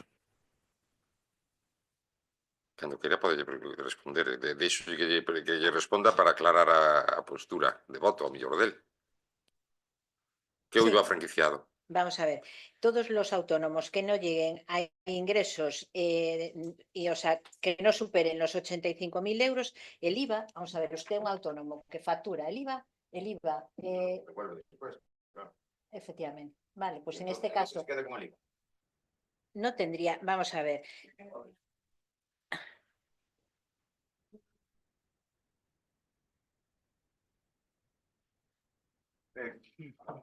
Vamos a ver, yo no soy experta en esto, yo leo lo Ahora que que me, siga, lo que que me siga, dice. ahora que siga don Serafín, por favor. Vale, yo no soy interveña experta vostede. en esto.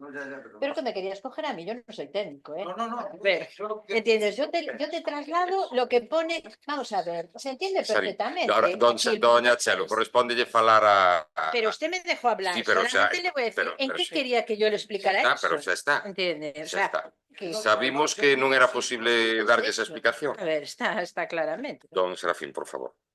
Sí, bueno, a ver, é un pouco que yo estaba dicindo fora de tal. Si entramos en esa dinámica de deixar falar porque un pregunta e outro contesta, volvemos a estar na do Pepito, vale? E estamos nunha institución que temos un regulamento, vale? E temos que acatar eso.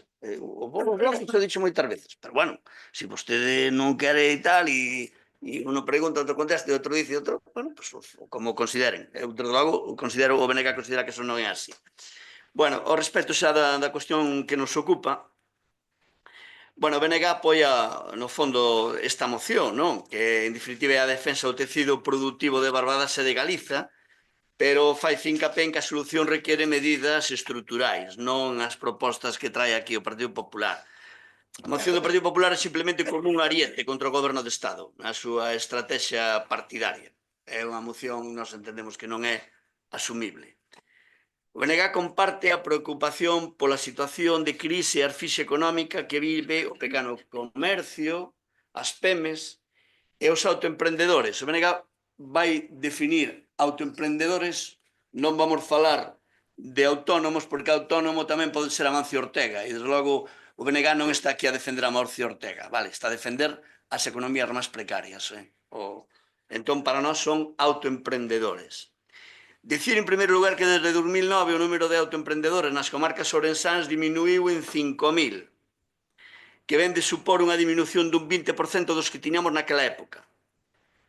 Nesta moción non se pide ningún compromiso á Xunta, cando a realidade é a que veño de dicir, é dicir, se a situación está mal, non se trata só de porlle chatas ao Estado, que tamén, senón de que a propia Administración Autonómica tamén faga e cumpla os seus cometidos. É fundamental protexer este sector, que é motor de emprego, e a columna vertebral da economía como concellos como Barbadas. O pequeno comercio tamén se reduciu nas comarcas ourensáns desde 2009, pois eso, non 25%. Os pequenos comerciantes baixan, pero as grandes superficies medran. Plantexar moratorias para a súa instalación? Non, eso non. Vamos a dejar que non venga aquí o capital, que vengan, os que queiran, pomoslle alfombra de pétalos. Limitar os seus horarios, tampouco, logo abren a semana inteira, dá igual, o pequeno comerciante eso non pode facelo. Regular período de rebaixas, dáselle manga ancha sempre ás grandes superficies. E iso sí que serviría para fomentar o comercio de proximidade se se legislara e se plantexaran este tipo de cuestións que, desde logo, non se fan. Se falamos dos baixos valeiros, hai 15.000 en todas as comarcas da Ourensanía, que supón o 42% dos baixos valeiros do total deste país. E a idea luminosa da Xunta é convertelo en vivenda, cando hai máis de 120.000 vivendas valeiras. O que hai que fomentar é o alugueiro deses baixos valeiros, para que poda haber máis autoemprendedores que se podan Ten que rematar, don Serafín. que se podan engadir aí ao traballo. Sigo na segunda intervención, gracias. Moitas gracias a vostede. Ten a palabra dona Marga. Sí, boa tarde. Bueno, quería facer primeiro unha aclaración do que se preguntou sobre a miña situación persoal. Eu non renunciei á miña dedicación parcial, solamente houbo un cese temporal por unha situación laboral que se produxo nun momento. Eu nese momento tamén tiña o dereito e era compatible de ter os dous soldos, pero non me parecía aceitado.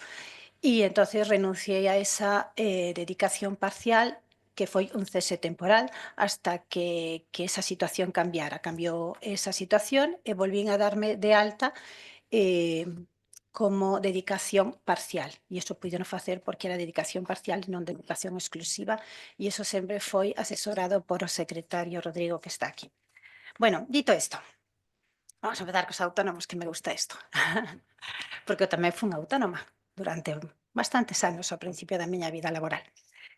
Bueno, pois eu, señor Sarín, tampouco non teño os mesmos datos que vostede, nin son tan catastrofista, pero bueno, dito todo isto, quen non vai apoiar unha moción deste tipo, non? Dar un apoio aos autónomos e ao comercio local.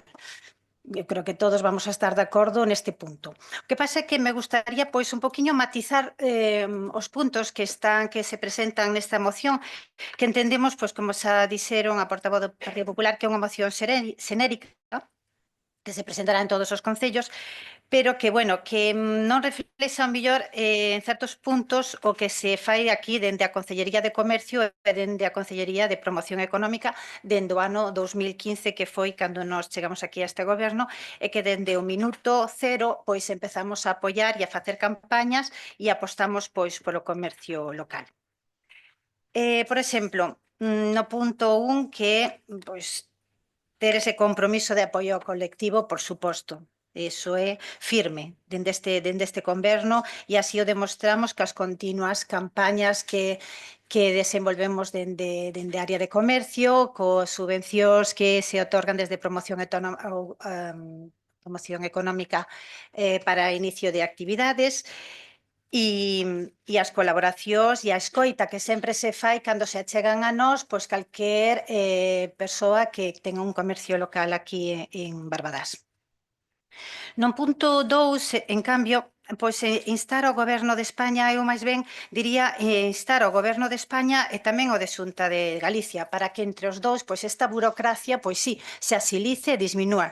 De feito, bueno, pois nas xuntas hai unha plataforma que é a Oficina Virtual do Emprego Autónomo, é unha venta única que é para facilitar, apoiar e mellorar o emprego autónomo de Galicia, non?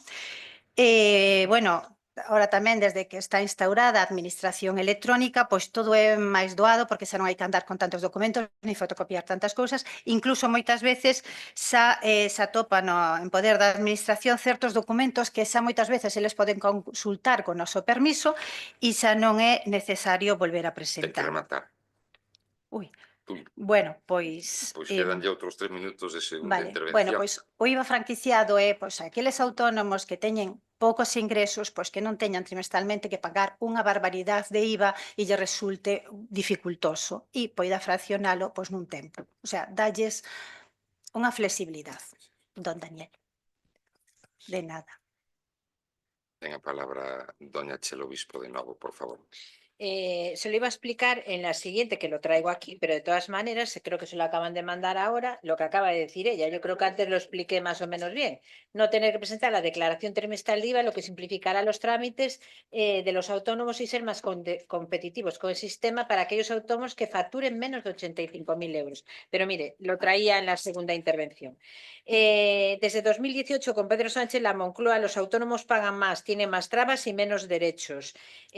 Cada subida de cuota, cada obligación nueva, cada decreto improvisado demuestra una cosa, que este gobierno vive de espaldas a la economía real. Han creado un sistema donde da más miedo emprender que quedar separado. El Partido Popular tiene una alternativa. Frente a este modelo que hago, el Partido Popular propone soluciones concretas, sensatas y europeas. Aplicar el IVA franquiciado, que era lo que decíamos antes, para que los autónomos con ingresos menores a 85.000 euros no tengan que hacer declaraciones trimestrales. Menos papeleo y más tiempo para su trabajo. Simplificar la administración, acabar con la selva de trámites y formularios que impide centrarse en su negocio. Crear un plan de relevo generacional para que los negocios familiares no desaparezcan cuando se jubila el dueño. Revisar el régimen de pluriactividad, porque no puede ser que un autónomo pague 2 veces por lo mismo. Devolver los excesos de cotización y corregir los errores de seguridad social. Proteger la pensión del autónomo, permitiendo que pueda cobrarla aunque tenga pequeñas deudas. Mejorar el paro del autónomo, porque quien cierra un negocio sufre lo mismo que quien pierde un empleo asalariado. Estas medidas son reales, aprobadas en el Senado, impulsadas por el Partido Popular y respaldadas por asociaciones de autónomos de toda España. El valor de los autónomos. Los autónomos no piden favores. Yo tengo 2 en casa. Piden respeto, piden que se les deje trabajar, que no se les pongan más trabas y que se confíe en ellos. Son los que abren cada mañana la persiana de este país y los que pagan sus impuestos sin que nadie se les perdone. Aquí en el Concello de Barbadás tenemos ejemplos muy claros. Los que sostienen la economía cuando más se rinden. Y mientras el gobierno despilfarra ministerios, asesores, propaganda, los autónomos siguen sosteniendo el empleo con su esfuerzo. Y a cambio, ¿qué reciben? Burocracia, impuestos y desprecio.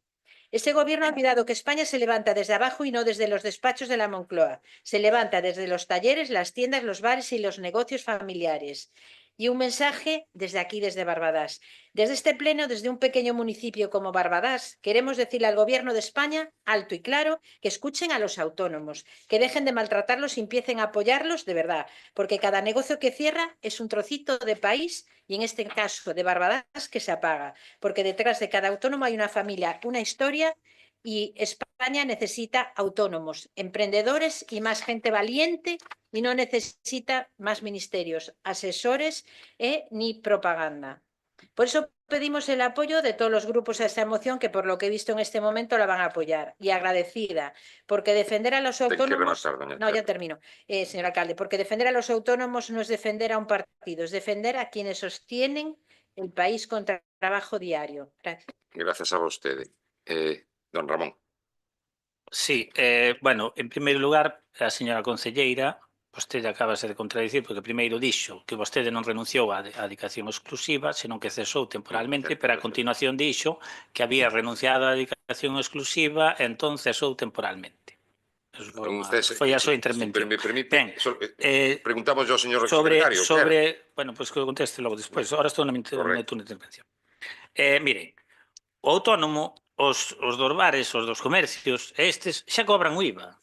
Cando cobran? Cobran ali e xa cobran o IVA. Entón, despois, o trimestre, pois teñen que entregar o IVA. O IVA non é un ingreso, nin un beneficio, pero xa o cobran. Pero outros, temos que entregar o IVA no trimestre, ao mellor sin haber cobrado a factura. Entón, o que teñen que poñer ustedes no punto, xa digo, nós vamos a aprobar a moción porque non lle vamos a cambiar aquí porque vamos a perder o tempo. Porque aparte, isto xa hai cousas que non se poden facer, e ao gallá que cando goberne o Partido Popular no goberno de España, voulle traer este papel a ver se fan todo o que pon aquí. Mi madriña bendita. Que va, que va. Que máis? O autónomo, sobre todo, xa digo, non da hostelería no comercio, porque eses cobran no momento, pero o resto dos autónomos, o que temos é que pagar o IVA cando nós cobremos a factura. Entón, no momento que nós cobremos a factura, ir e entregamos o IVA ao Estado. Pero eso non. O Estado quere que lle entreguemos o IVA cada 3 meses, cobramos ou non cobramos a factura, eso dá igual. Ahora, nós temos ya que cobrar ao cliente, temos que mover e deixar o traballo ben feito e todo para cobrar o 21%. Entonces, eso é o que ten que ser. Cando nós cobremos a factura, entonces, nese momento, é por transferencia bancaria, ahora casi todo é por transferencia bancaria, entonces, nese momento, sí que entregamos o IVA ao Estado. Eso é o que tiña que ser. Pero non é. E do resto, mira, dicirlle unha cousa. Vostede acaba de facer unha defensa dos autónomos, vamos, casi choro.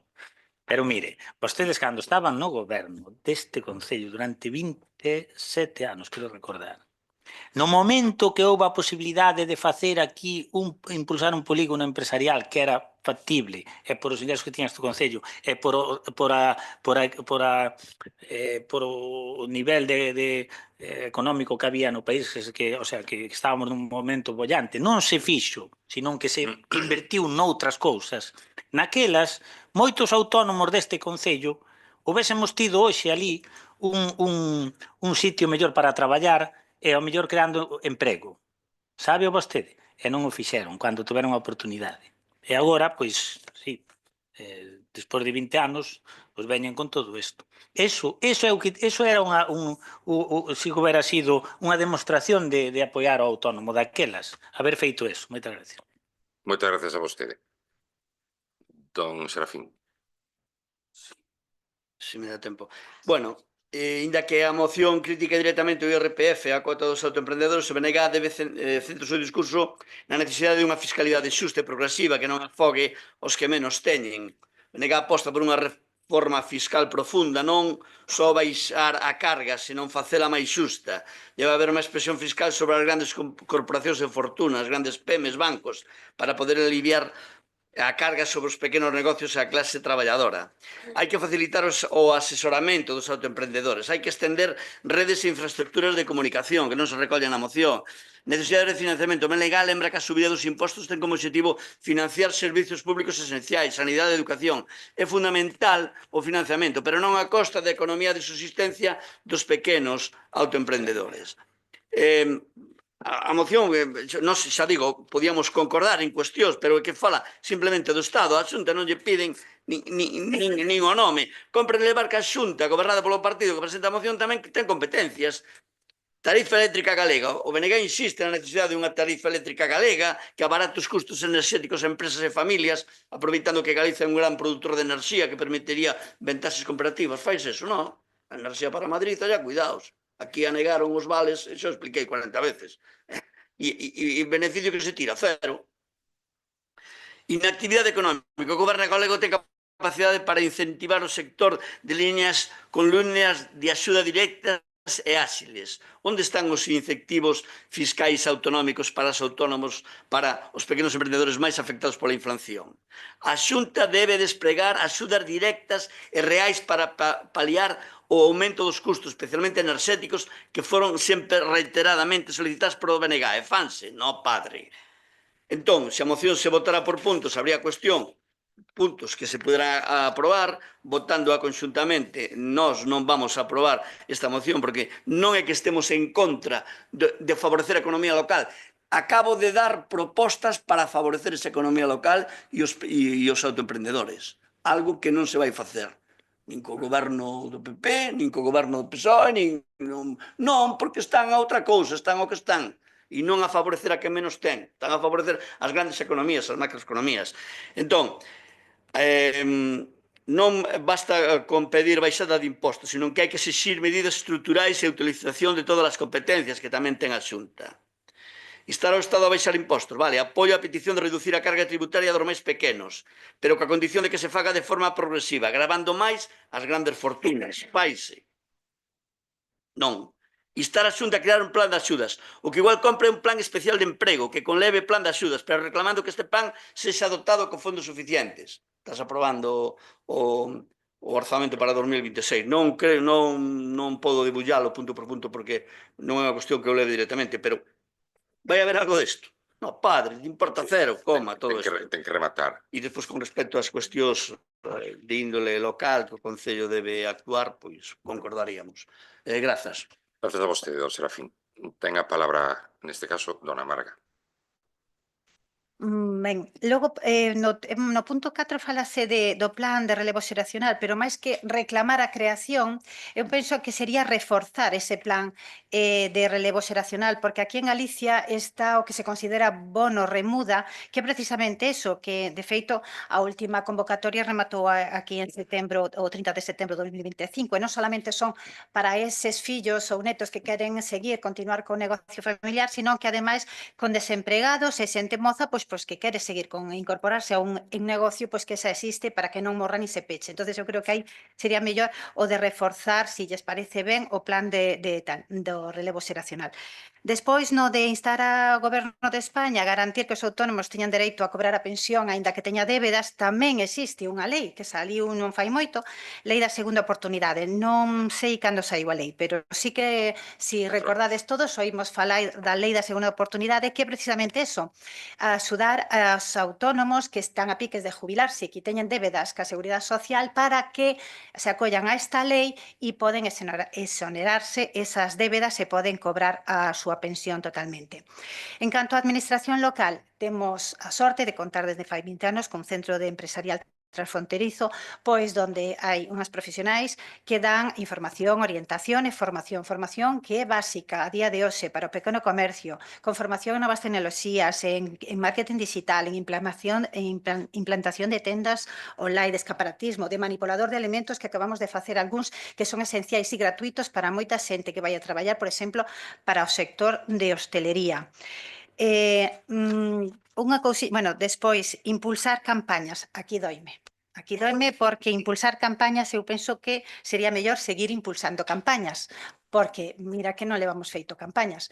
Todas as que se nos ocorren, todas as que apoiamos tamén as que se lle ocorren ao pequeno comercio, estamos para escoitalos e sempre para axudalos. E penso que unha forma de apoiar o comercio local que o facemos aquí dentro do Concello é basicamente tamén todos esos suministros que necesitamos, alimentación, xoguetes, produtos de limpieza, sempre recurrimos ao pequeno comercio daqui de Barbadás, sempre. Uns datos que falan de que sempre se sube as cuotas da Seguridade Social. Bueno, temos que recordar que no 2022 aprobouse a cotización de tramos a Seguridade Social, o sea, a cotización a Seguridade Social por tramos, para facelo máis reales e máis xustos. Se por un autónomo gana X diñeiro, pois ten que cotizar por esa base, non por algo que se supón que vai a cotizar. E teñen que cotizar máis os que máis ingresos teñen e menos, e que teñen que cotizar menos os que menos ingresos. Entonces, para facer unha comparativa, verá, busquei datos. Anteriormente, antes da aprobación, no 2022, facíase un sistema tradicional cunha base mínima de 960,60 euros ao mes e se pagaba de cuota 293. Quédense con este dato, 293,94. Eso era o que se pagaba. Despois da aprobación no 2022 por distintos tramos,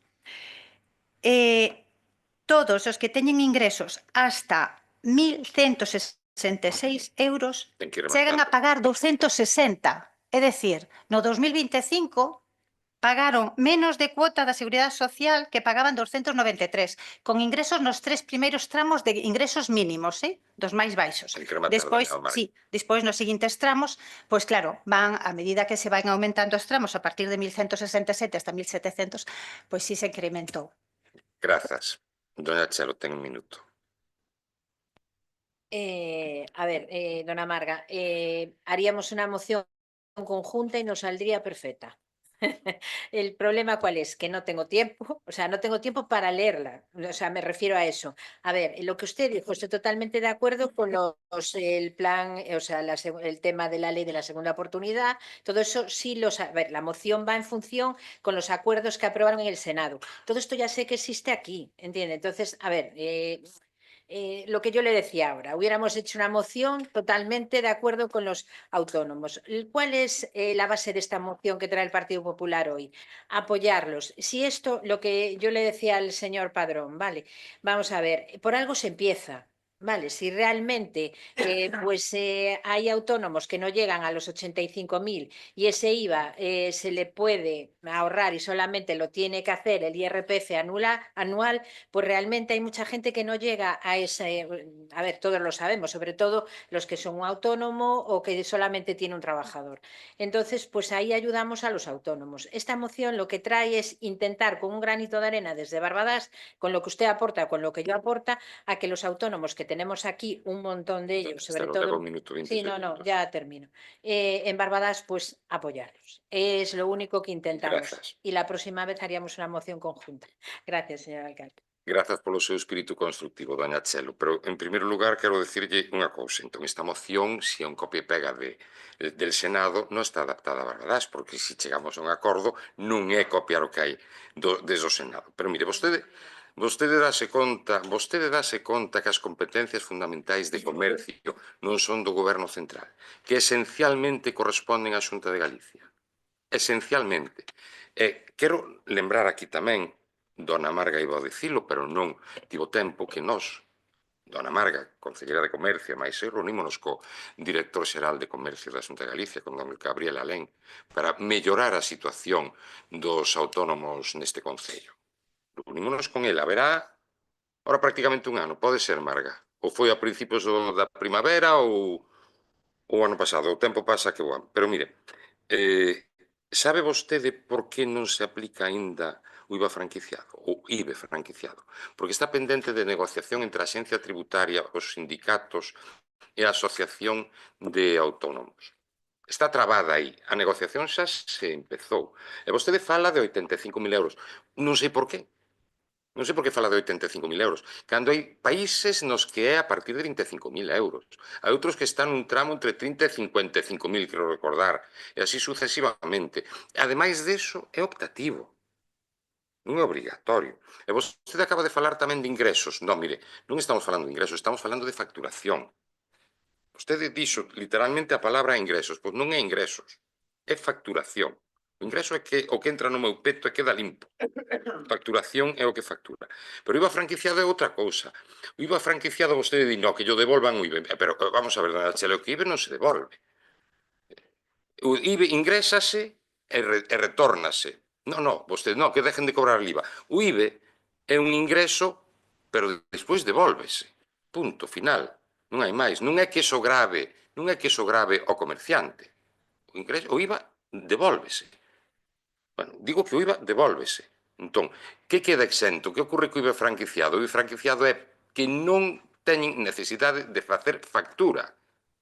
Punto. Nada máis, a partir desa contía, os autónomos quedan liberados de facer facturas. Polo tanto, en que repercutiría? Máis que nos autónomos, repercute no cliente incluso, e no servizo, no custo do servizo. Porque se non cobro IVA, doña Chelo, a min un servizo de colocación dunha estantería, por exemplo, ou dun arreglo de fontanería, sáleme máis barato. A min, como cliente.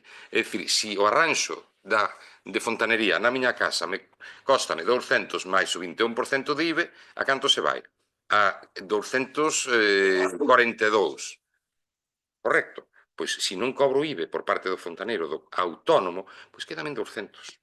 Abarata servizos. Básicamente vai dirixido a eso, e que é certo que o interesado, o comerciante, o autónomo, non lle repercute a efectos de facer trámites burocráticos. Trámites burocráticos. Pero non lle repercute no seu peto. Nin similares. É certo que ao mellor teno que adiantar, pero tamén se está vendo a posibilidade de reembolsar o IVA. Non sei se escoitou a ministra de Facenda de que se está traballando no reembolso inmediato do IVA.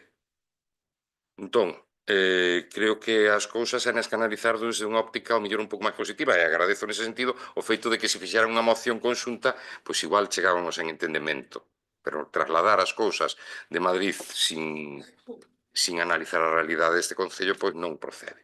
Votos a favor? Abstencións? Moitas grazas. Corresponde agora o punto número 6, é unha moción do BNG relativa á reivindicación do día 25 de novembro e a necesidade de incrementar os recursos públicos para facer fronte á violencia machista. Don Serafín.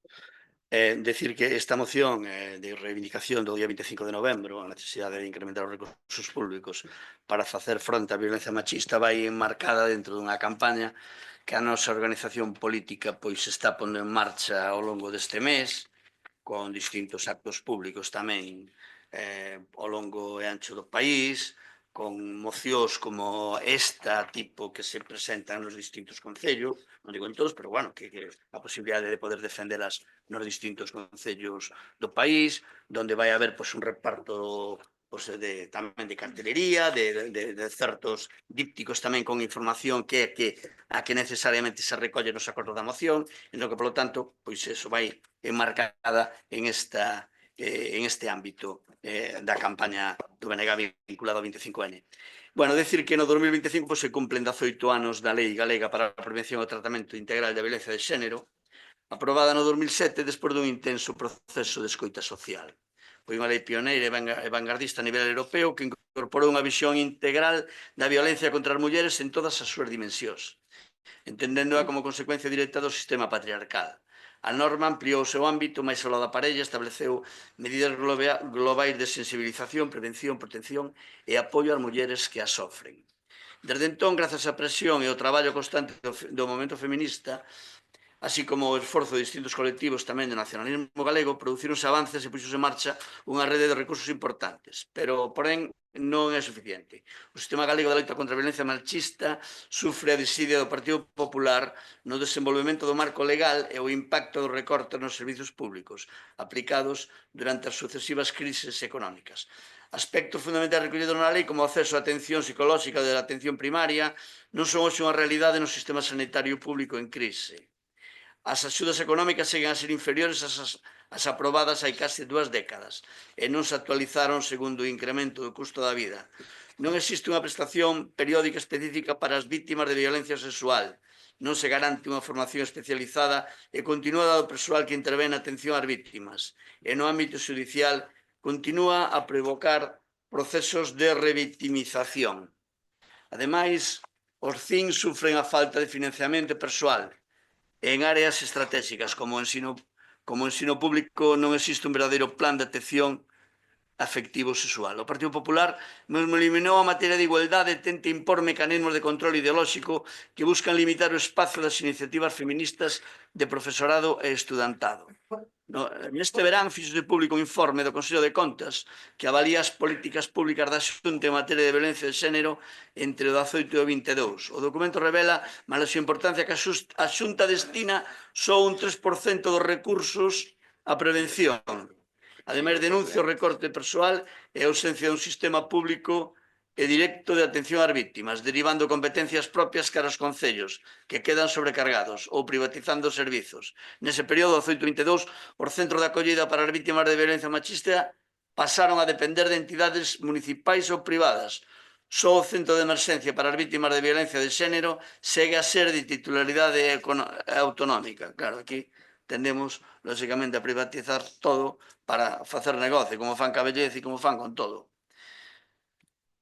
Atención ao de menos, que interesa o negocio. Ustedes están a eso.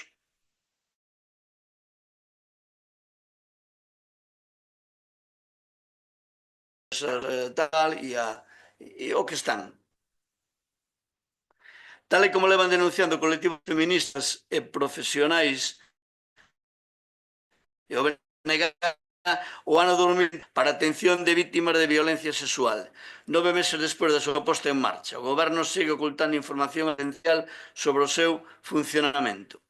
A privatización e precarización e carencia de servizos públicos constitúen un grave obstáculo na loita contra a violencia machista. É fundamental aumentar os recursos económicos destinados a este ámbito e reforzar os servizos públicos. Algo tan sensible como a atención á violencia sexual non pode depender de empresas multiservicio vinculadas ao PP, como Eulen ou OHL. Os recentes incidentes coas pulseiras de control telemático no Estado evidencian tamén os riscos de deixar cuestións críticas en mans privadas. Que é evidente. A empresa privada, pito. Estado que necesariamente está, non sei se me queda tempo, podo seguir 10 segundos. Bueno, pois continuo na segunda. Grazas. Grazas a vostede. Corresponde intervir a don Ramón Padrón. Moitas gracias. Bueno, vamos a apoiar a moción porque que merece o noso apoio para seguir reivindicando medidas que melloren a situación do que estamos a falar. Ainda que estamos hai puntos nos que non estamos de acordo, pero isto non é porque non estemos de acordo co que poñen vostedes aquí, senón porque todo isto, todas estas carencias que hai hoxe en día no tema de violencia de xénero, na violencia machista, veñen porque non houve unha planificación dende a Xunta de Galicia. Sempre se empeza a casa polo tellado e non polos cimentos. Foi a de non haber feito un plan no que un plan director para a creación dos CIMS en toda a comunidade autónoma. Habelo deixado ao libre albedrío dos concellos. Entonces agora hai falta de financiación, hai problemas de persoal e hai outras historias destas, cando eso era unha competencia exclusiva da Xunta de Galicia e ela é a que tiña que haber creado un plan para distribuir os CIN por toda a comunidade autónoma, dependendo da poboación, da dispersión, das comarcas e desto todo. E non os concellos ir pola súa conta e agora temos o revoluto que temos. como pasa co SAF e como pasa con outras moitas cousas, porque os gobernantes chegan aos gobernos pero non gobernan. Deixanse por inercia e van tirando e facendo cousas a según van escoitando de aquí e de lá. Por iso temos que estar sempre reivindicando estas cuestións, por non haber unha planificación unha primeira planificación seria e distribuída no territorio. Moitas gracias. Grazas. Don Daniel vai querer intervir. Dona Elizabeth. No. Sí, o ponente é o Bloque. O Partido Popular. O Bloque, perdón. Intervén o Partido Popular.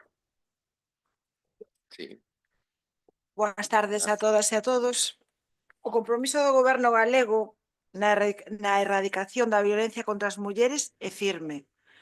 Proba disto é que en Galicia contamos coa Lei de Prevención e Tratamento Integral da Violencia de Xénero, coa nova Lei de Igualdade de Galicia, e está en elaboración a futura Lei de Acoso e Violencia Digital, a primeira comunidade autónoma en contar con esta lei, señor Sarín.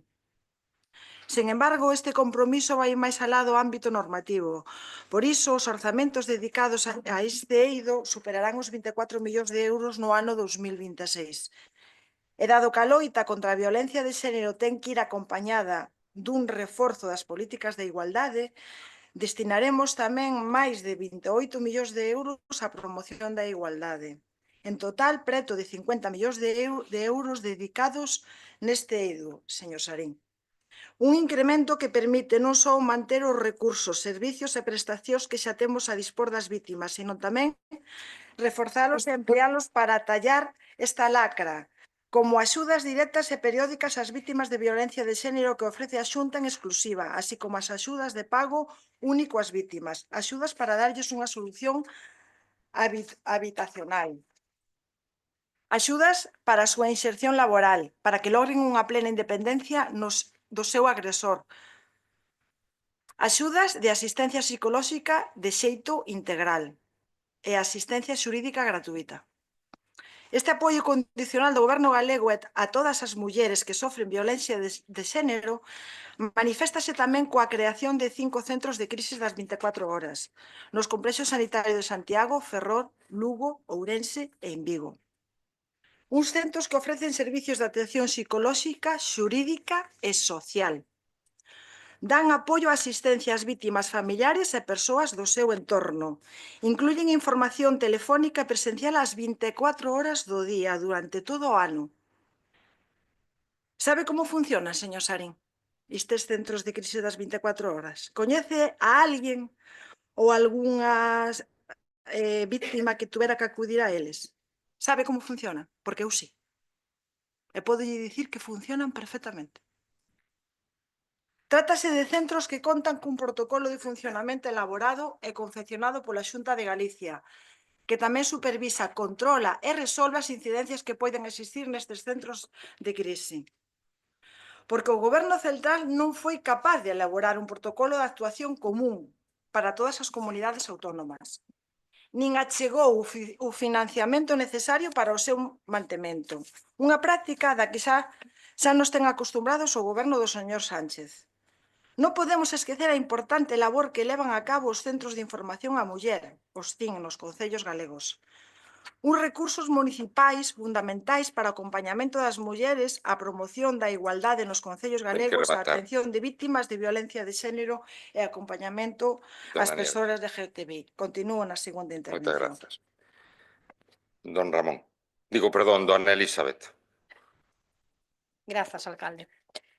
En relación á moción que traen os compañeros do BNG, relativa á reivindicación do día 25N, Día Internacional para a Eliminación da Violencia contra as Mulleres, decir que dende o Concello de Barbadás creemos que o traballo de prevención da violencia e de atención e tratamento das vítimas debese levar a cabo durante todo o ano, e non só en datas máis sinaladas. É un traballo que se debe facer os 365 días do ano. Oxalá non tuveramos que estar hoxe aquí debatendo esta moción.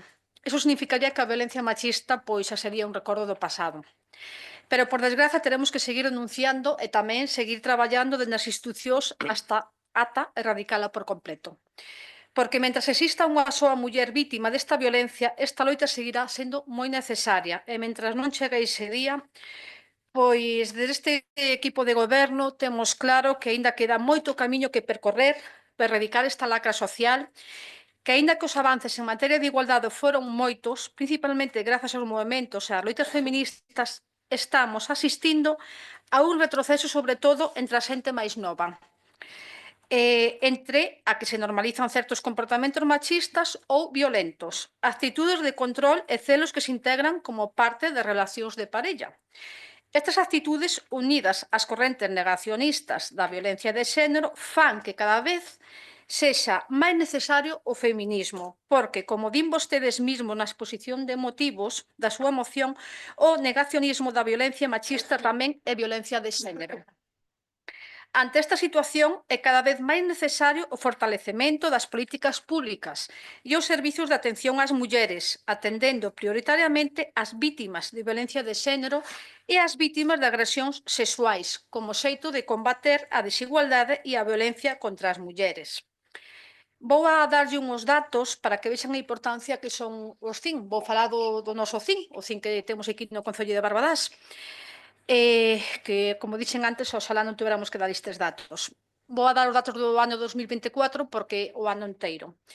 Número de mulleres atendidas no CIN de Barbadás, 147. Número de atencións prestadas a estas usuarias, 822. 150 atencións de asesoramento xurídico. 198 de atención psicolóxica e 474 atencións sociais. Procedencia destas usuarias, pois, no noso Concello, 53 usuarias. De Ourense, 54. De San Ciprián das Viñas, 15 persoas. De Toén, 4. De Celanova, 3. De Taboadela, 3. De Cartelle, 2. De Amerca, 2 usuarias. De Verín, outras 2. De Ramirás, 2 mulleres. De Pereiro da Guiar, 1. De Carballeda de Avia, 1. De Berea, 1. Allariz, 1. Lobios, 1 muller. Carballiño, unha usuaria, e de Pontoareas, unha usuaria. Perdón, son datos extraídos da aplicación da Xunta de Galicia da rede de CINS. Gracias, sigo na segunda intervención. Gracias a vostede. Don Serafín, por favor. Sí.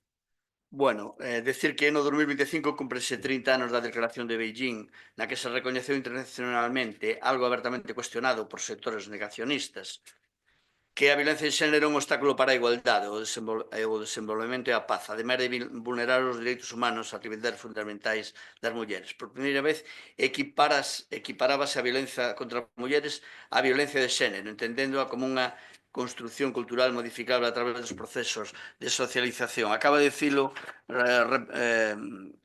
referirse a Conselleira Delegada de Área a esta cuestión que ven aquí tamén no seguinte parágrafo, onde se afirma compra afirmar con claridade que negar a violencia machista é exercer violencia machista. Bueno, pois eso é o que defenden as organizacións políticas que as que vostedes pactan no Estado español, en moitas comunidades autónomas e en moitos lugares onde necesitan alguén para gobernar.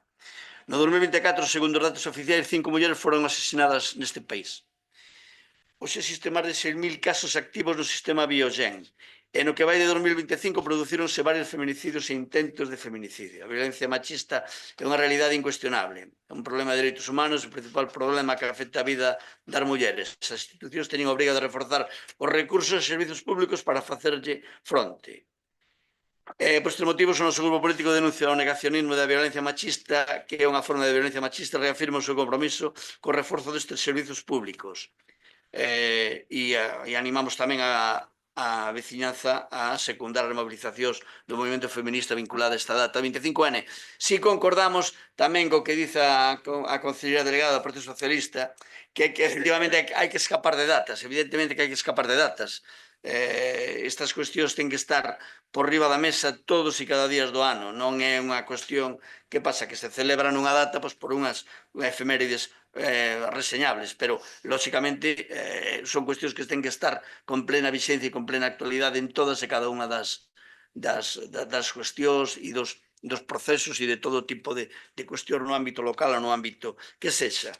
Se me dá tempo a repetir, quédame, bueno, pois os 3 acordos que, resumidos, aquí o Concello insta a Xunta a aplicar as recomendacións e correccións sinaladas polo Consello de Contas no seu informe de fiscalización 1822, hai, en particular, incrementar o número de personal técnico especializado, aumentar o orzamento destinado a prevención e sensibilización, planificar con transparencia a concorrencia en estes procesos, un plan estratégico para a loita contra a violencia machista. Con respecto ao RCIN, tamén outro acordo que vai tamén nese sentido, estar a Xunta a expulsar un marco regulamentario e orzamentario que incremente a súa contribución para o RCIN, e con 3 propostas: priorizar a creación de CIN en concellos onde sexa preciso, no sentido tamén que pudo referirse anteriormente o portavoz do Partido Galego, establecer ratio mínimo de persoal por centro e garantir cando menos a contratación a xornada completa. Agora ten que rematar. E despois o terceiro acordo que vai vinculado pois á recuperación dos centros crisis 24 horas da que moito se van a gloria por todo o Partido Popular para recuperarlos na atención pública que como deben estar. Grazas. Grazas. Chegamos a 3 minutos e medio. Que non pasa nada. Corresponde intervir a don Ramón. Sí. Non intervén. Vale. Don Daniel, quere vostede intervir? Brevemente, completamente de acordo ca moción. O lamentable que teñamos que seguir celebrando esta efeméride, e como ben dixo o portavoz do BNG, esta efeméride cobra máis sentido se cabe cando existen e medran organizacións políticas como a Vox, e vou nomear porque ten nome e apelidos, que negan continuamente a violencia machista, facendo demagoxia chamando a violencia familiar, como se a violencia machista non existise. Fago mención tamén a que o 28N celebrase aquí neste mesmo salón de plenos a mesa de coordinación institucional de violencia de xénero, que é unha mesa dinámica.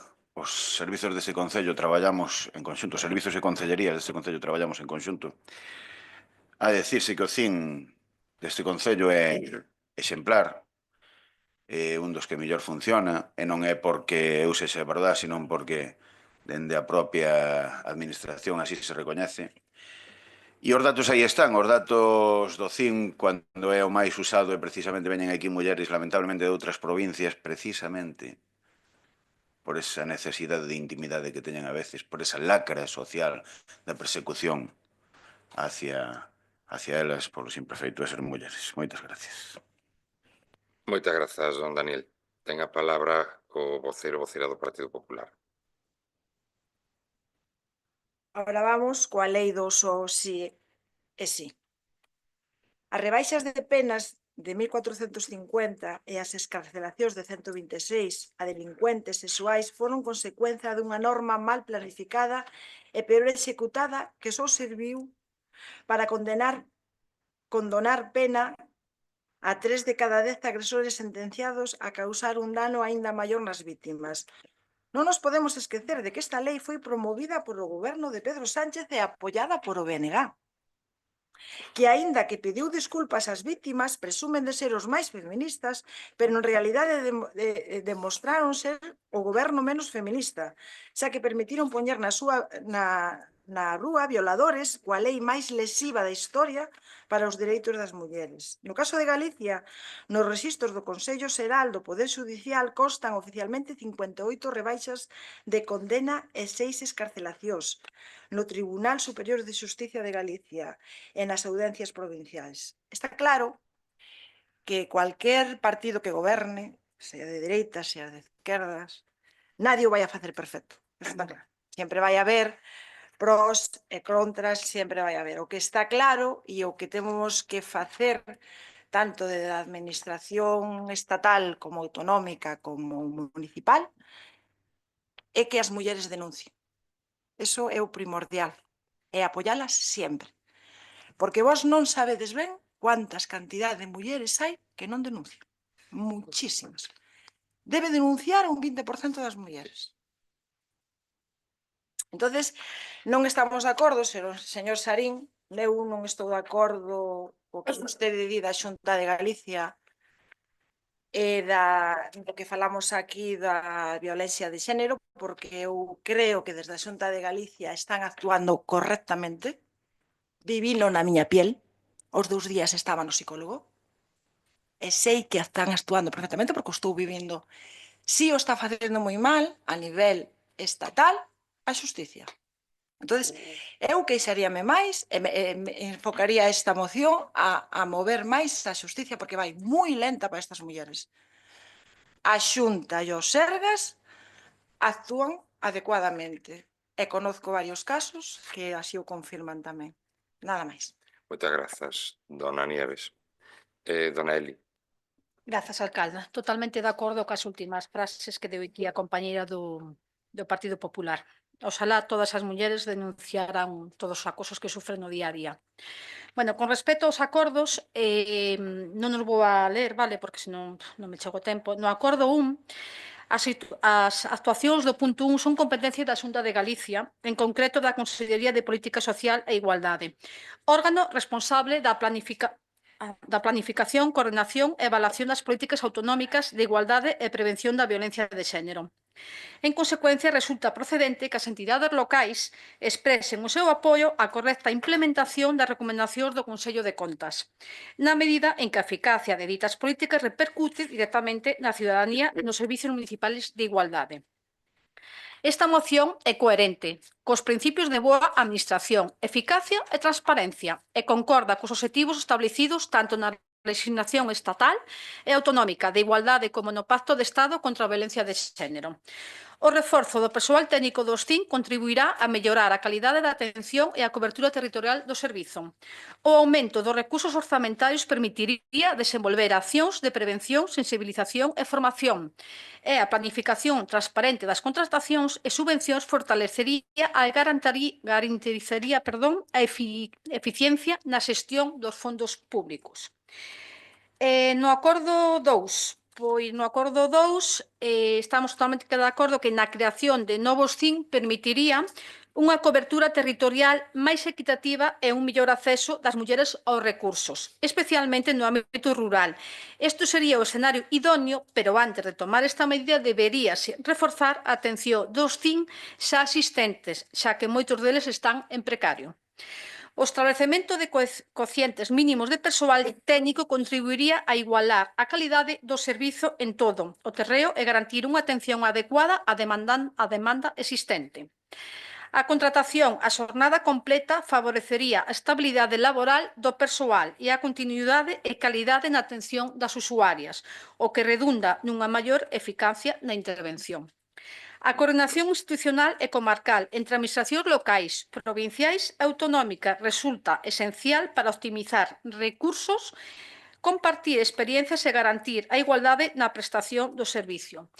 No caso de Barbadás, o CIN ten convenio co veciño concello de Taboadela e o obxectivo é poder asignar convenio con algún concello máis, como xa falamos en algunhas ocasións. Con referente ao punto 3, este grupo de goberno considera que os novos centros de crise deberían formar parte da rede pública de servizos de atención social a igual que os CIN, xa que o feito da súa privatización conleva a un menor control das persoas profesionais que nelas interveñen, que non están suxeitas aos mesmos requisitos de formación e experiencia exixida que, por exemplo, o personal dos CINs. Ademais da escasa especialización das empresas adjudicatorias no sector da atención social e da consecuencia feminista na abordaxe dos casos. Os centros de crisis 24 horas son un recurso necesario, pero antes da existencia destes servicios de atención específico para casos de violencia sexual, esta problemática abordábase desde os CIN. Ten que rematar. E algún deles seguen estando en precario, polo sería máis procedente reforzalos que externalizar servicios de nova creación sin mellorar os existentes. Grazas. Grazas a vostede. Don Serafín, ten un minuto agora. Nada, moi breve, simplemente decir que, a ver, que efectivamente este tipo de cuestións que se están plantexando na moción de recuperar que os centros crise 24 horas volvan á xestión pública e directa, que se reforcen eses CIN existentes, como dice a portavoz do partido do equipo de goberno, que esa creación dos novos CIN en eses lugares en eses concellos onde sea pertinente, pois son as cuestións nas que temos que encamiñarnos, non? E hacia o portavoz do Partido Popular dice, bueno, podo concordar que efectivamente pode haber máis menos denuncias, efectivamente que ten que haber denuncias, pero bueno, que vostede cuestiona a xustiza do Estado e que lle dei os parabéns á Xunta e aos Sergas, pois aquí están todos os deberes que o BNG lle pon os Sergas, perdón, lle pon a Xunta de Galicia que as competencias que ten delegadas en este tema, e que non está cumplindo, entón, por lo tanto, moito traballo de facer para diante. Grazas. Moitas grazas, don Serafín. Eu quería facer 3 reflexións, ou 4, breves. Alegrame que todos e todas votemos a favor, eso desde logo. Pero tamén vou dicir unha cousa. Fala vostede dona Nieves, dunha cuestión. Hai un protocolo, hai pouco tempo, hai uns meses, foi asasinada unha muller que traballa no SAF por unha persoa na casa na que traballaba. Lembrará o vostede, lembrarémolo todo. Ben, pois, a Xunta de Galicia presentoulle a FEGAMP, recordo que estou na FEGAMP, e presentoulle a FEGAMP un protocolo, un borrador de protocolo. A palabra Xunta de Galicia, sabe onde aparece? Na portada. O resto son encomendas todas para os concellos, todas. Co custo que le supón para os concellos. Pois ben, a frase, Xunta de Galicia só aparece na portada do borrador dese protocolo. Pois ben, creo que eso tamén é un traballo que lle competería a Xunta de Galicia. Porque a política social, volvo a reiterar, como dixen antes, é unha competencia da Xunta de Galicia. E non as quere asumir. Queres delegar. Claro, o diñeiro non vai aparecer nos concellos. De momento, nese borrador, ou na proposta que se lle fará aos concellos, non aparece por ningún sitio a palabra euros para aplicar ese ese protocolo. Ben, pois, creo que sería interesante que pensaran nelo. E hai outra cuestión, e todas as palabras súas son francamente asumibles, creo que por todos e todas nós, pero ben, vostedes agora van a negociar un goberno en Valencia con Vox.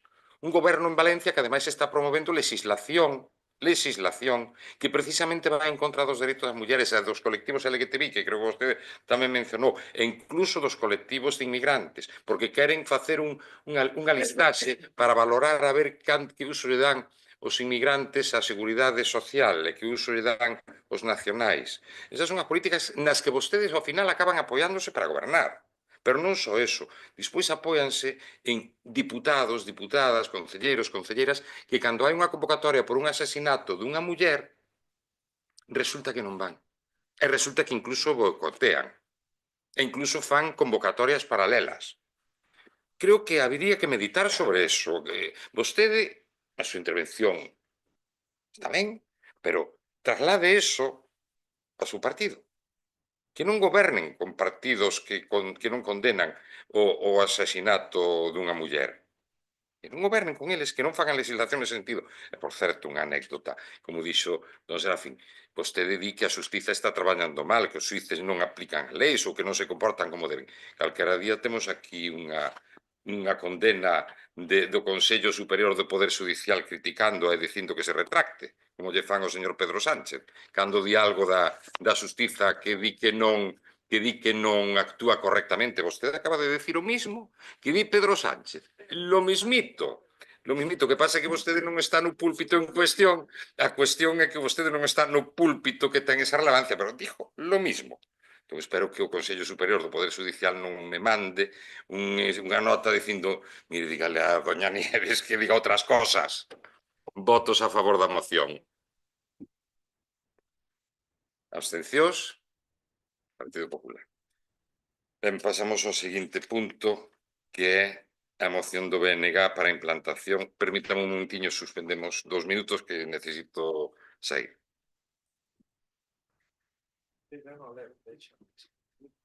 Si quero, paramos 2 minutos. Se alguén ten que facer tamén algo fora do plenario.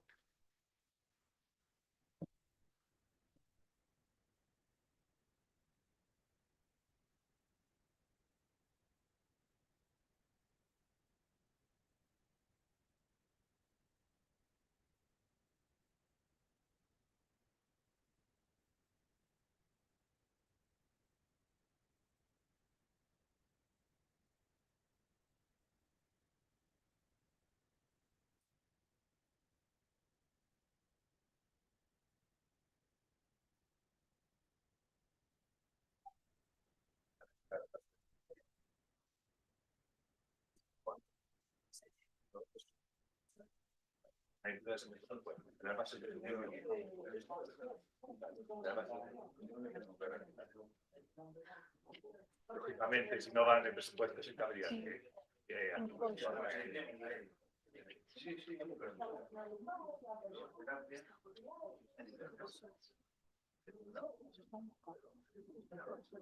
Sí, está ahí colgado. Ay, no, no está ahí.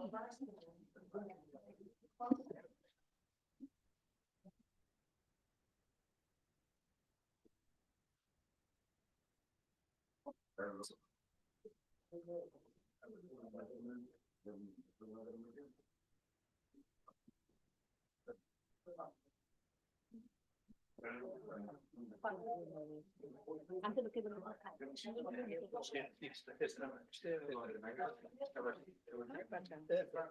Sí, ahí está muy claro. Son estas pastillas solo ya que llegan.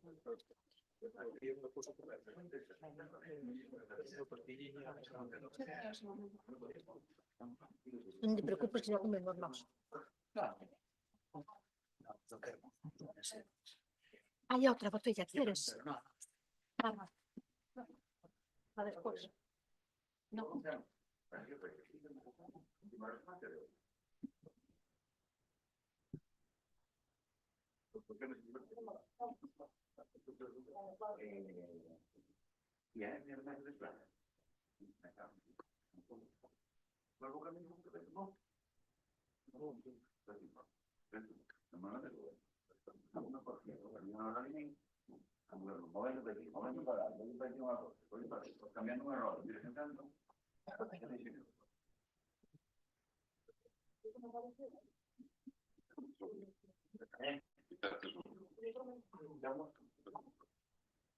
Supongo.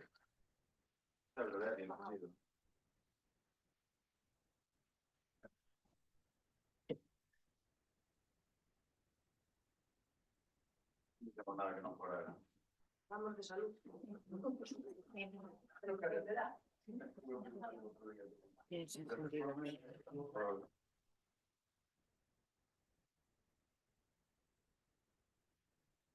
Retomamos o pleno e pasamos ao seguinte punto, que é o expediente 8.382, moción do BNG para a implantación do transporte metropolitano na comarca de Ourense. Ten a palabra don Serafín Núñez. Sí, dicir que agardemos que sexa a última vez ou das últimas veces que traíamos moción neste sentido para a implantación deste transporte metropolitano na nosa comarca, pero bueno, desde logo eu son bastante escéptico a que realmente isto chegue a concretarse a corto e medio ou ata incluso ata decir a longo prazo, porque non hai interés algún por parte nin da Xunta, nin nomeadamente do Concello de Ourense, en por riba da mesa as cuestións pertinentes que explicarei agora en breve para que estas cuestións se materialicen a implantación deste servizo. Bueno, dicir que son mocións que estamos registrando na gran maioría dos concellos deses 15 que están incluídos na proposta inicial do BNG e que finalmente ese comité técnico político da Diputación tamén admitiu.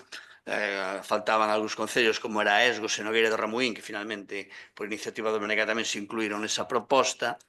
E dicir que son, eses 15 concellos, que son Coles, Amoeiro, Vilamarín, A Peroxa, Ourense, Toen, Barbadar, San Cibrao das Viñas, Paderne de Allarizo, Pereiro de Arguiar, Esgos e Nogueira de Ramuín, Punxín, Cenge e Teobadela. Ben, pois eses serían, digamos, os concellos que se incluyen nesta proposta. É dicir que, bueno, a mobilidade constitúe un servizo esencial nunha sociedade moderna e dinámica. Na comarca de Ourense cada vez máis persoas desprázanse diariamente entre os concellos e a cidade, ben por motivos laborais, educativos, sanitarios, persoais, pero, porén, as alternativas de transporte público seguen a ser insuficientes ou pouco adaptadas ás realidades actuais, dificultando unha comunicación fluida e accesible entre os distintos núcleos de población e tamén co centro da propia cidade de Ourense. A inexistencia dunha rede de transporte metropolitano consolidada obriga a maioría da cidadanía a depender do vehículo privado, o que incrementa o tráfico e os custos familiares e a elevada pegada ambiental que xera desigualdade e acceso aos servizos básicos, nomeadamente nos núcleos rurais. A cidade de Ourense vende a aprobar unha un lugar, digamos, unha zona de baixas emisións, se realmente non se concretan servizos como este, zona de baixas emisións, eso non vai ter sentido algún, porque seguirá habendo pues, miles e miles de coches pola cidade. Xa a finais do século pasado, distintas asociacións, organizacións e administracións locais advertiron da imperiosa necesidade de constituir un sistema de transporte metropolitano que garantise liñas urbanas ampliadas, horarios aceitados, tarifas accesibles e unha cobertura suficiente na área metropolitana de Ourense. Pero non foi ata marzo do 24 cando se creou ese comité técnico político na Diputación no que participan entidades públicas implicadas co objetivo de deseñar o servicio e determinar as súas necesidades. Nin que dicir ten que un servizo como este, o temos falado en numerosas ocasións, serviría para vertebrar a nosa comarca, os concellos que acabo de reseñar, para fixar tamén poboación nos distintos concellos, que non acabemos pois sendo o que xa somos na actualidade, se falamos dos distintos núcleos, dos distintos concellos das nosas comarcas, onde pois todo, digamos, a poboación está no perímetro, na cidade e no perímetro da propia cidade, onde hai esas 3 ou 4 vilas de referencia que todos coñecemos que superan os 10.000 ou 12.000 habitantes, outras vilas un pouco máis cativas e o resto pois é, en definitiva, Monte Alto. E Monte Alto por qué? Pois porque non hai xa poboación en eses concellos, chegamos a aldeas onde hai 2 ou 3 ou 4 veciños e onde, pois, eso, como se supera? Supérase con propostas como esas, cando a veciñanza teña eses postos de traballo próximos e cando haxa este tipo de transporte que realmente nos comunique e nos intercomunique ca cidade e entre os distintos concellos. É dicir, eu xa dixen en algunha ocasión, ahora, non é un abandono, non é que a xente se marche tamén do rural, que é certo, sino que se expulsa a propia veciñanza do rural cas políticas que pon en marcha o Partido Popular. Vale? E viuse claro co tema dos incendios este verán. E vese claro en cualquier tipo de iniciativa que se poda ver, é dicir, que non hai vida en ningún lado. Eu xa falei aquí en algunha ocasión comarcas orientais de Ourense, donde a poboación é similar a que hai na Siberia, 2 ou 3 habitantes por kilómetro cuadrado. Por qué? Porque non hai políticas que permitan o asentamento poboacional. É dicir, a Xunta ten que crear esa área metropolitana de transporte. Non vai incluído nos acordos da moción, porque a moción cínguese máis ás cuestións vinculadas a este comité técnico político que se creou na Diputación, que sirve para o que sirve, que eu creo que finalmente non vai servir para nada. Ten que ir matando, don Xor. E, bueno, preguntarnos se hai un compromiso tamén orzamentario por parte da Xunta para crear esta área metropolitana de transporte. Continúo na segunda intervención. Moitas grazas. Don Ramón, o seu turno de palabra. Ben, como xa trouxemos 3 ou 4 mocións sobre este tema e a Xunta aquí nos combinou a crear un pleno extraordinario porque se iba a crear, como dixen antes, o transporte metropolitano xa, pero, bueno, é sempre en época de eleccións a Xunta de Galicia. E como xa este concelleiro leva escoitando 30 anos o tema do transporte metropolitano e todavía seguimos falando del, vamos poñer un pouco os puntos sobre as IES. En primeiro lugar, xa digo, dende hai 30 anos a culpa de que non haxa transporte metropolitano na comarca de Ourense é dos partidos que gobernaron dende hai 30 anos a Xunta de Galicia e o Concello de Ourense. Punto.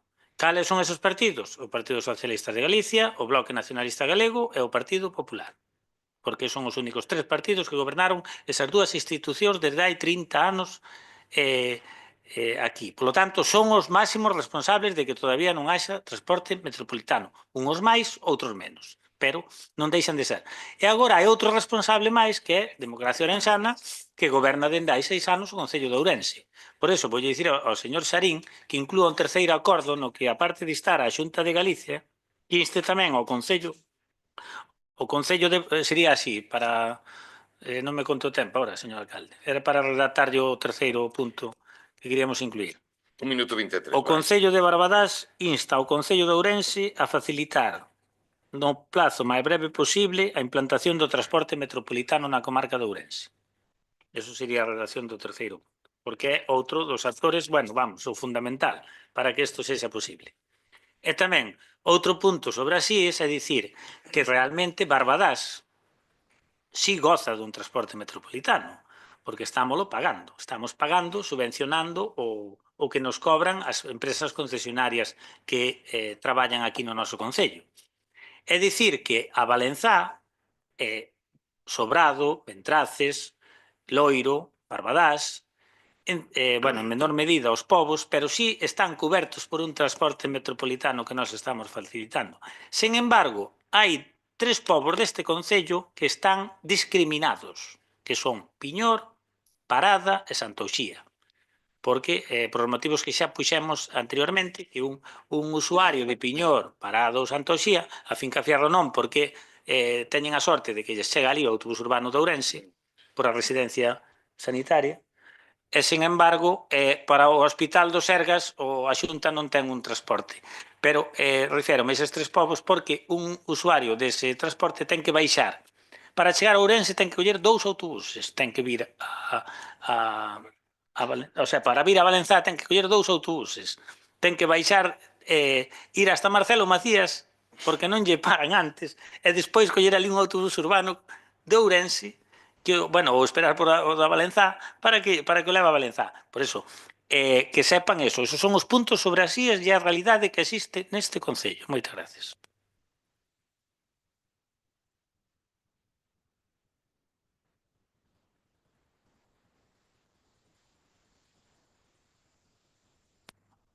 Sí, boa tarde a todos e a todas. Pois o noso grupo, ainda que vai sonar raro, pois bueno, parecelle unha proposta sensata, necesaria e coherente con realidade que estamos a vivir. Non se trata dun debate ideolóxico, senón dunha cuestión de responsabilidade institucional e de defensa dos intereses dos habitantes de Barbadás. Como todos lembramos, no ano 2024 anunciouse con moito entusiasmo a creación dun comité xa, porque xa viña de atrás e que ia ser, segundo as notas de prensa, un punto de encontro entre a Administración, Xunta de Deputación e concellos afectados. Falouse de cooperación e diálogo e de axilidade. Prometeuse traballo conxunto para avanzar en proxectos esenciais, pero, máis dun ano despois a realidade é moi distinta. Este comité que tanto se anunciou sigue sin funcionar todavía como debera. Non hai resultados palpables.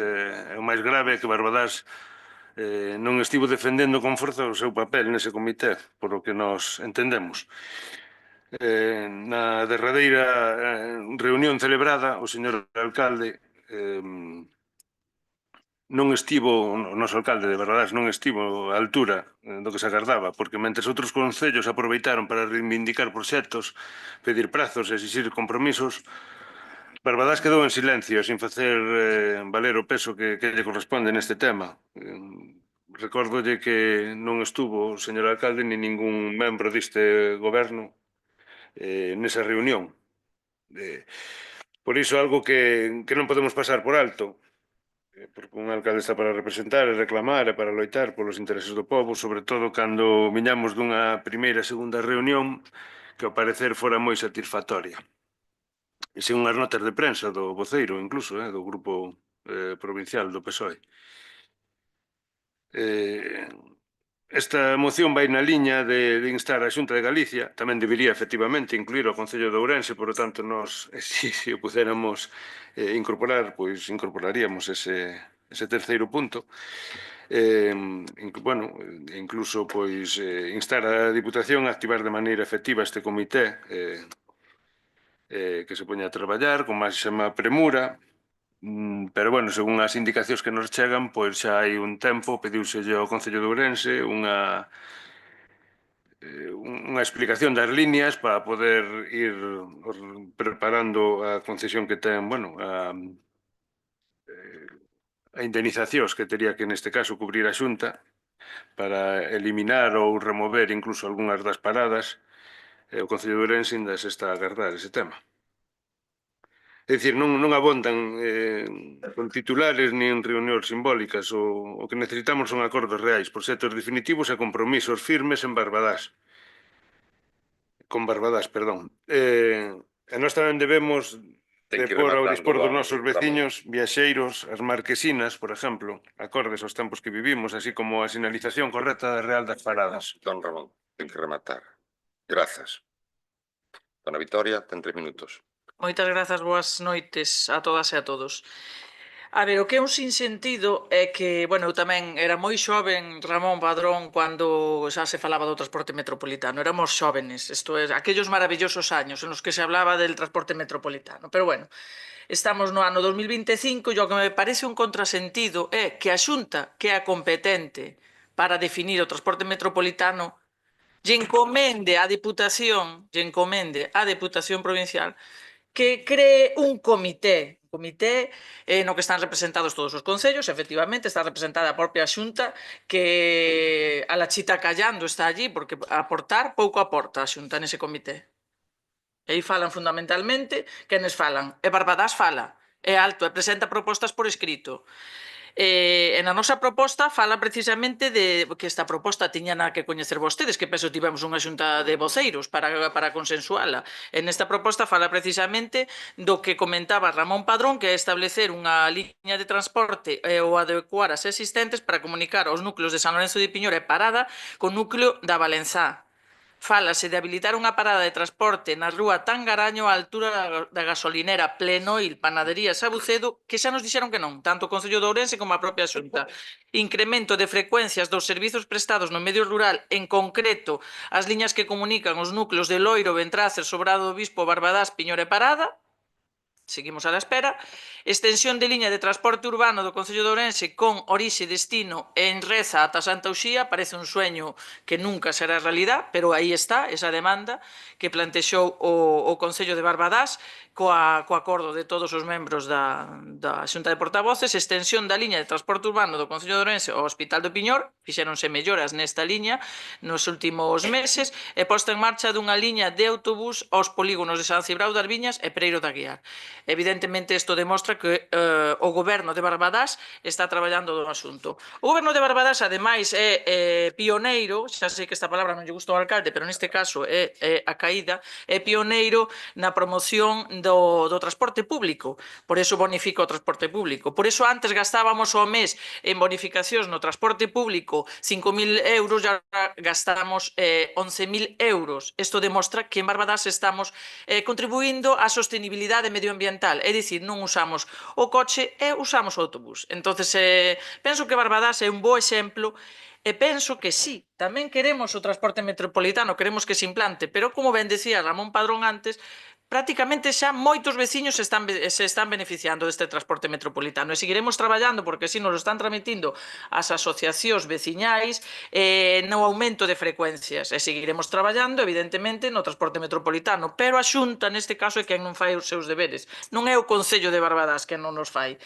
Entonces a Xunta bota valores fora. E os valores fora, xa falo dos valores fora na segunda intervención. Moitas grazas. Grazas. Don Serafín, ten 3 minutos.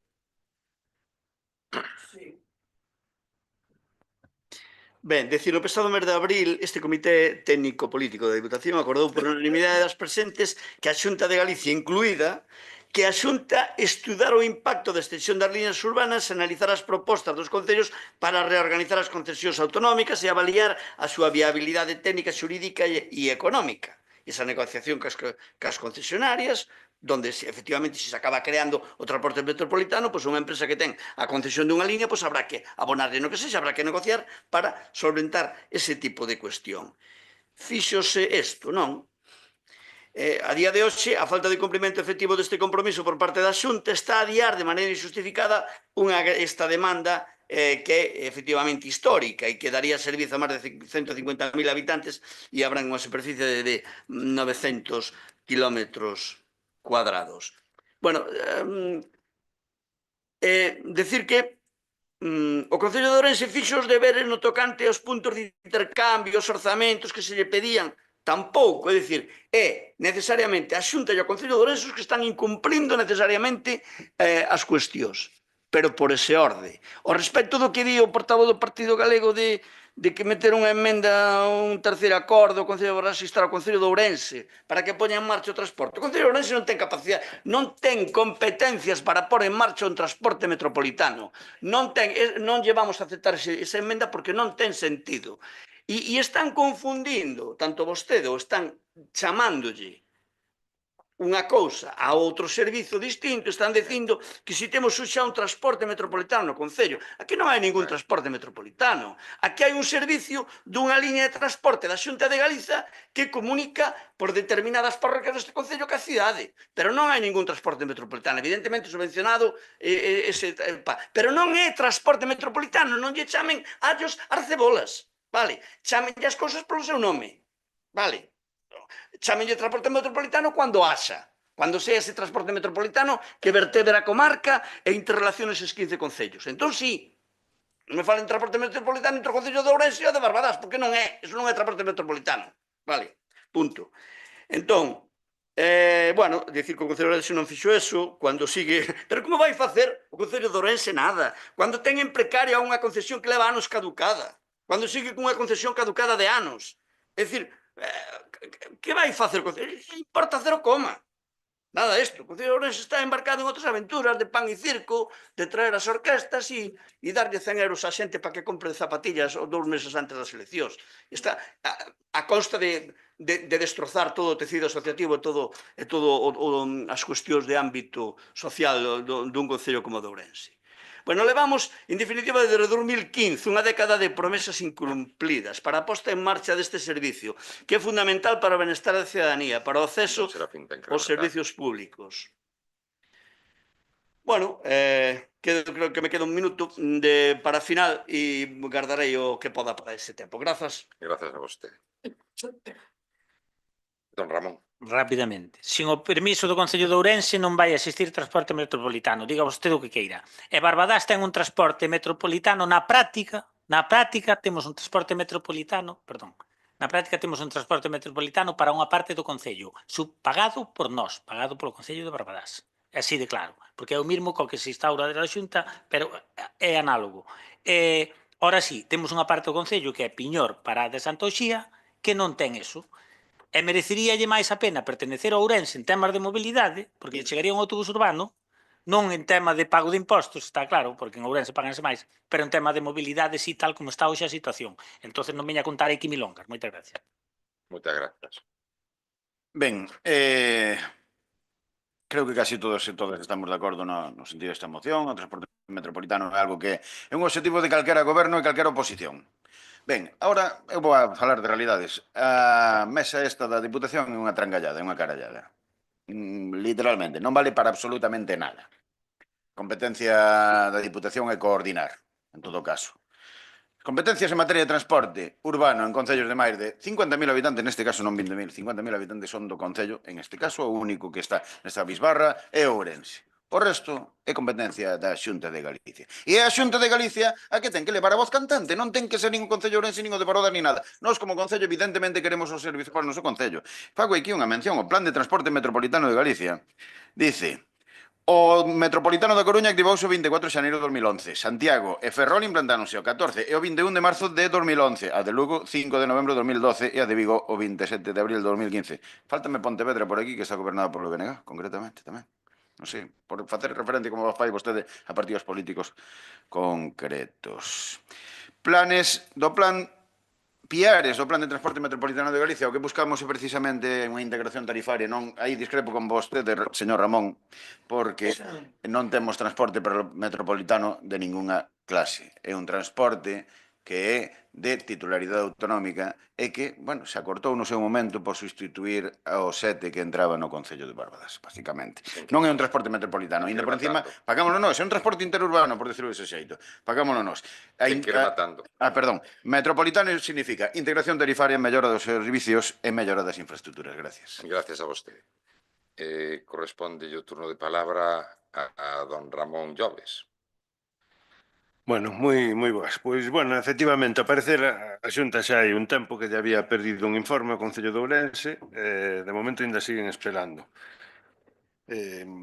para poder ir tramitando cas concesionarias para programar as novas paradas que fixeran falta. Eso é o que nos fan chegar. E aquí temos, efectivamente, o único concellal de Democracia Ourensana fora da cidade na nosa corporación, no seu grupo de goberno. Por lo tanto, pois tome cartas e igual, pídalle que nos bote unha mão. con Jácome para que lle pase ese informe á Xunta e non sea un motivo o Concello de Ourense, senón que sea solo a Xunta. Esta moción, ademais, non é contra ninguén, supoño que é a favor de Barbadás, é un chamamento do sentido común, a responsabilidade e a cooperación entre administracións, a ver se nos ponemos todos a andar. A política local, pois, efectivamente, non é calar, é para defender o que temos que defender, polo tanto, eso, insisto, pídalle de novo ao Concello de Ourense que nos axude a desatrancar este tema. É casi a única misión que temos hoxe, pois, despois de facer as preguntas oportunas, tanto en Xunta como en Deputación, ao parecer é o que falta. Por outro lado, efectivamente, eu son da parroquia de Piñors e hai autobuses cada media hora, prácticamente, pero algunhas veces non chegan a hora e temos que agardar pois nunhas marquesinas completamente deterioradas e comparadas sin sinalizar. Non sei a quen lle corresponde, pero neste caso, pois, desde aquí tamén fago ese pedimento. Supoño que noutras parroquias tamén fará falta sinalizar as paradas, xa que as parroquias, as marquesinas están casi en desuso. En principio, pois nada máis, vamos a apoiar a moción e adiante. Moitas grazas, don Ramón. Ten a palabra a dona Victoria Morenza. A ver, volvo a repetir que quen ten que andar é a Xunta de Galicia, é a que ten que andar. Nós, mire, xa casi lle chegamos á meta. Xa casi estamos na meta, porque nós xa fixemos a nosa proposta nise comité creado porque a Xunta era incompetente para solucionar o tema do transporte metropolitano e a resposta é que non dan desatrancao. Están nas reunións e o pode dicir o alcalde que prácticamente non dicen ni mu. Entonces, bueno, hai que ser un pouco máis serios con todo isto. Evidentemente, ahora vou aos valores fora. Evidentemente, a Xunta é a competente, pero tuvo que crear un comité para que lle fixera o traballo sucio, para poñer de acordo a todos eses concellos, a maioría gobernados por o Partido Popular, para facer unha proposta e para solicitar ao Concello de Ourense, para integrar, para tener contento a Ourense. Para mí, ese comité creouse un pouco para vamos a llamar a Jácome con nosotros, ser amiguitos e a ver si lo conseguimos convencer. A ver se o consigue convencer Dani, ao mellor Daniel consigue convencer. Aí está, Daniel, colla ese guante. O fundamental, evidentemente, Ourense ten algo que decir. Evidentemente a Deputación xa hai semanas que lle pediu, remitiulle un escrito, non un requerimento, pero un escrito no que se lle solicitaba a Ourense o mapa de liñas. A concesión está en precario, non lle enviaron o mapa de liñas, aí sí que concordo co resto dos grupos, evidentemente Ourense algo terá que decir, señor Daniel. A ver, poñémoslle unhos deberes para o próximo pleno. Bueno, o caso é que en todo caso xa nesa reunión, dese comité, xa dixo o propio alcalde de Ourense que hasta que non estuvera lista a adxudicación que prevía que podía ser en febreiro de 2026, pois que non iba a dar pasos neste sentido. Entonces estamos, evidentemente, á espera do que se decida aí. Inda que moitas das cuestións que plantexan algúns dos concellos xa as pode ir solventando a Xunta sin necesidade de comité algún. Pode ir solventando moitas cuestións como as que plantexa o Concello de Barbadás e como as que plantexan outros concellos limítrofes como poden ser Coles ou San Cibrao, poden ser xa levadas a cabo por a Xunta de Galicia con boa vontade, poden ir dando pasos. Respecto das marquesiñas e das sinalizacións, como pode vostede comprender, é unha competencia da Xunta de Galicia. A Xunta de Galicia de vez en cuando regala marquesiñas que chegan tarde mal ou nunca, como a do Lidl, que estamos esperando ainda por ela. E bueno, entonces a ver se lle caemos ben á Xunta de Galicia e nos manda algunhas marquesinas. Non sei a donde hai que escribir, o mellor usted, señor Moncho, sabe a donde hai que insistir. Axúdenos aí tamén en pedir novas marquesiñas. Nos encantados de ter novas marquesiñas. Moitas grazas.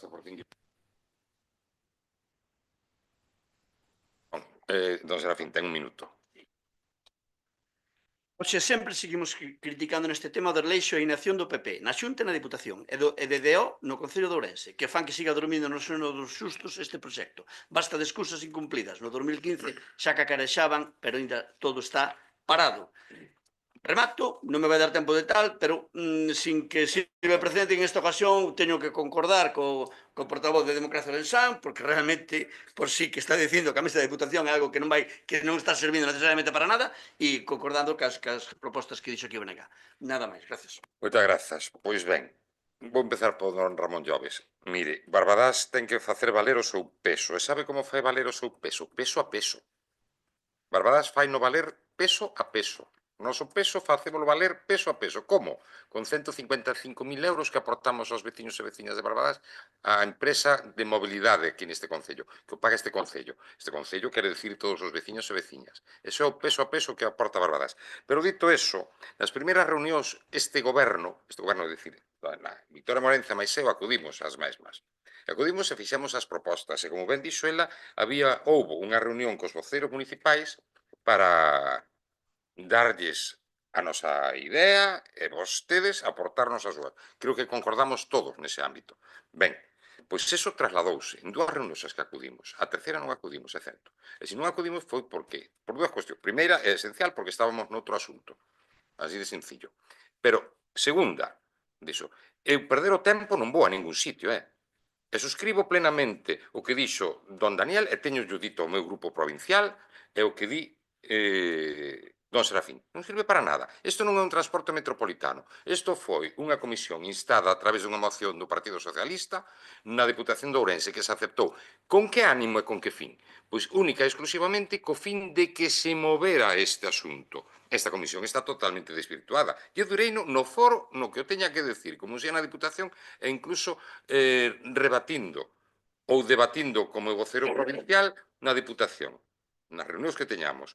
Pode beneficiar a outros concellos? Pode. Pode ser. A Barbadás, isto que se está propondo non sirve de nada, máis que mellorar algunha liña que se pode achegar a Santa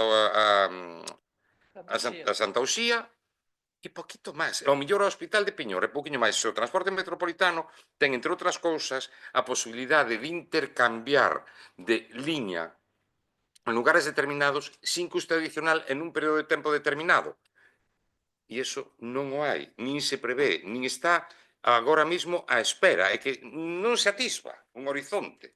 Non se atisba un horizonte. Por lo tanto, digo o mesmo que dixo don Serafín, e que din don Daniel, suscribindo o feito de que a competencia da Xunta de Galicia. Non vai haber transporte metropolitano a medio plazo, o que se identifica como transporte metropolitano. Entón, ir por ir, eu creo que as nosas aportacións están feitas, a Xunta de Galicia non ten aberto a boca, o representante da Xunta de Galicia, houbo dous, o señor xefe territorial, ou delegado provincial, xa non sei como se chama, o cargo, é un representante de mobilidade da Xunta de Galicia. Onde nos chaman? A Santiago, a firmar un protocolo no que si aportamos nós diñeiro no transporte público de Barbadás, que é da Xunta de Galicia, sufragámonos nós. A eso sí que me chaman, e eso vou. O resto non vou. O vocero do Partido Socialista na Diputación, como ben dixo, é o alcalde de Tabadela. Vai a defender os alcaldes de Tabadela e terá a súa opinión. Que neste caso é o alcalde de Tabadela. Defenderá o que considera oportuno. Eu vou a defender os intereses de Barbadás. E digo así. Esta comisión a Barbadás le aporta nin o 10% do que precisa para que isto se convirta nun transporte metropolitano. E digo públicamente onde faga falta, pero volvo a insistir, esta comisión creouse a efectos de mobilizar a Xunta, a Diputación, a que a Diputación se implicara. Ao final estáse desvirtuando total e absolutamente. É certo que en Ourense estábase tamén á espera un pouco de ver o que ocurría ca modificación de liñas. Culpa dos gobernos, decía don Ramón, certo. De todos os que gobernaron Ourense, de todos os que gobernaron a Xunta de Galicia. De todos. Absolutamente todos. Entre eles o meu partido. Por que vou ocultar? Non teño nada que ocultar en relación a eso. Pois, o dito, non hai máis que aclarar sobre isto. Eu creo que somos absolutamente claros e transparentes. Votos a favor da moción. Grazas pola unanimidade. E pasamos agora, a actividade de control.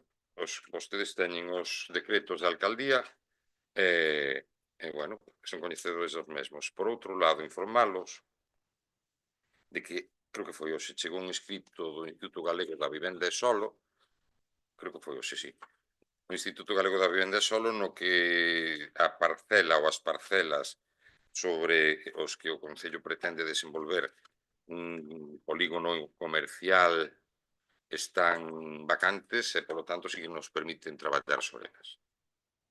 Vale. Preguntas?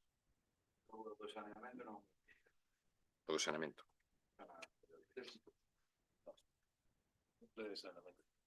Eu sei, pero... Actividade de control, das conta de aprobación. Bueno, isto é actividade de control, pero bueno, que o diga, isto é o que decía Victoria, vostede quere falar desto da auditoría da rede de saneamento municipal do Concello de Barbadás. A ver, iso é unha subvención que está dando que está ofrecendo a Xunta de Galicia aos diferentes concellos que se queiran adherir bueno, que se fai unha auditoría previa porque a Xunta de Galicia pretende á vista de unha próxima campaña electoral, imagino, pois pretende facer como xa fixo no ano 2023 achegar fondos para subsanar pois esas deficiencias máis importantes que podan ter cada concello no seu sistema de saneamento. Nos xa hai anos, ao principio da primeira legislatura, xa habíamos ido a Santiago pedir a Augas de Galicia e, bueno, nada, moi ben recibidos, pero nunca conseguimos nada. A ver se con estas subvencións pois se crea un certo equilibrio.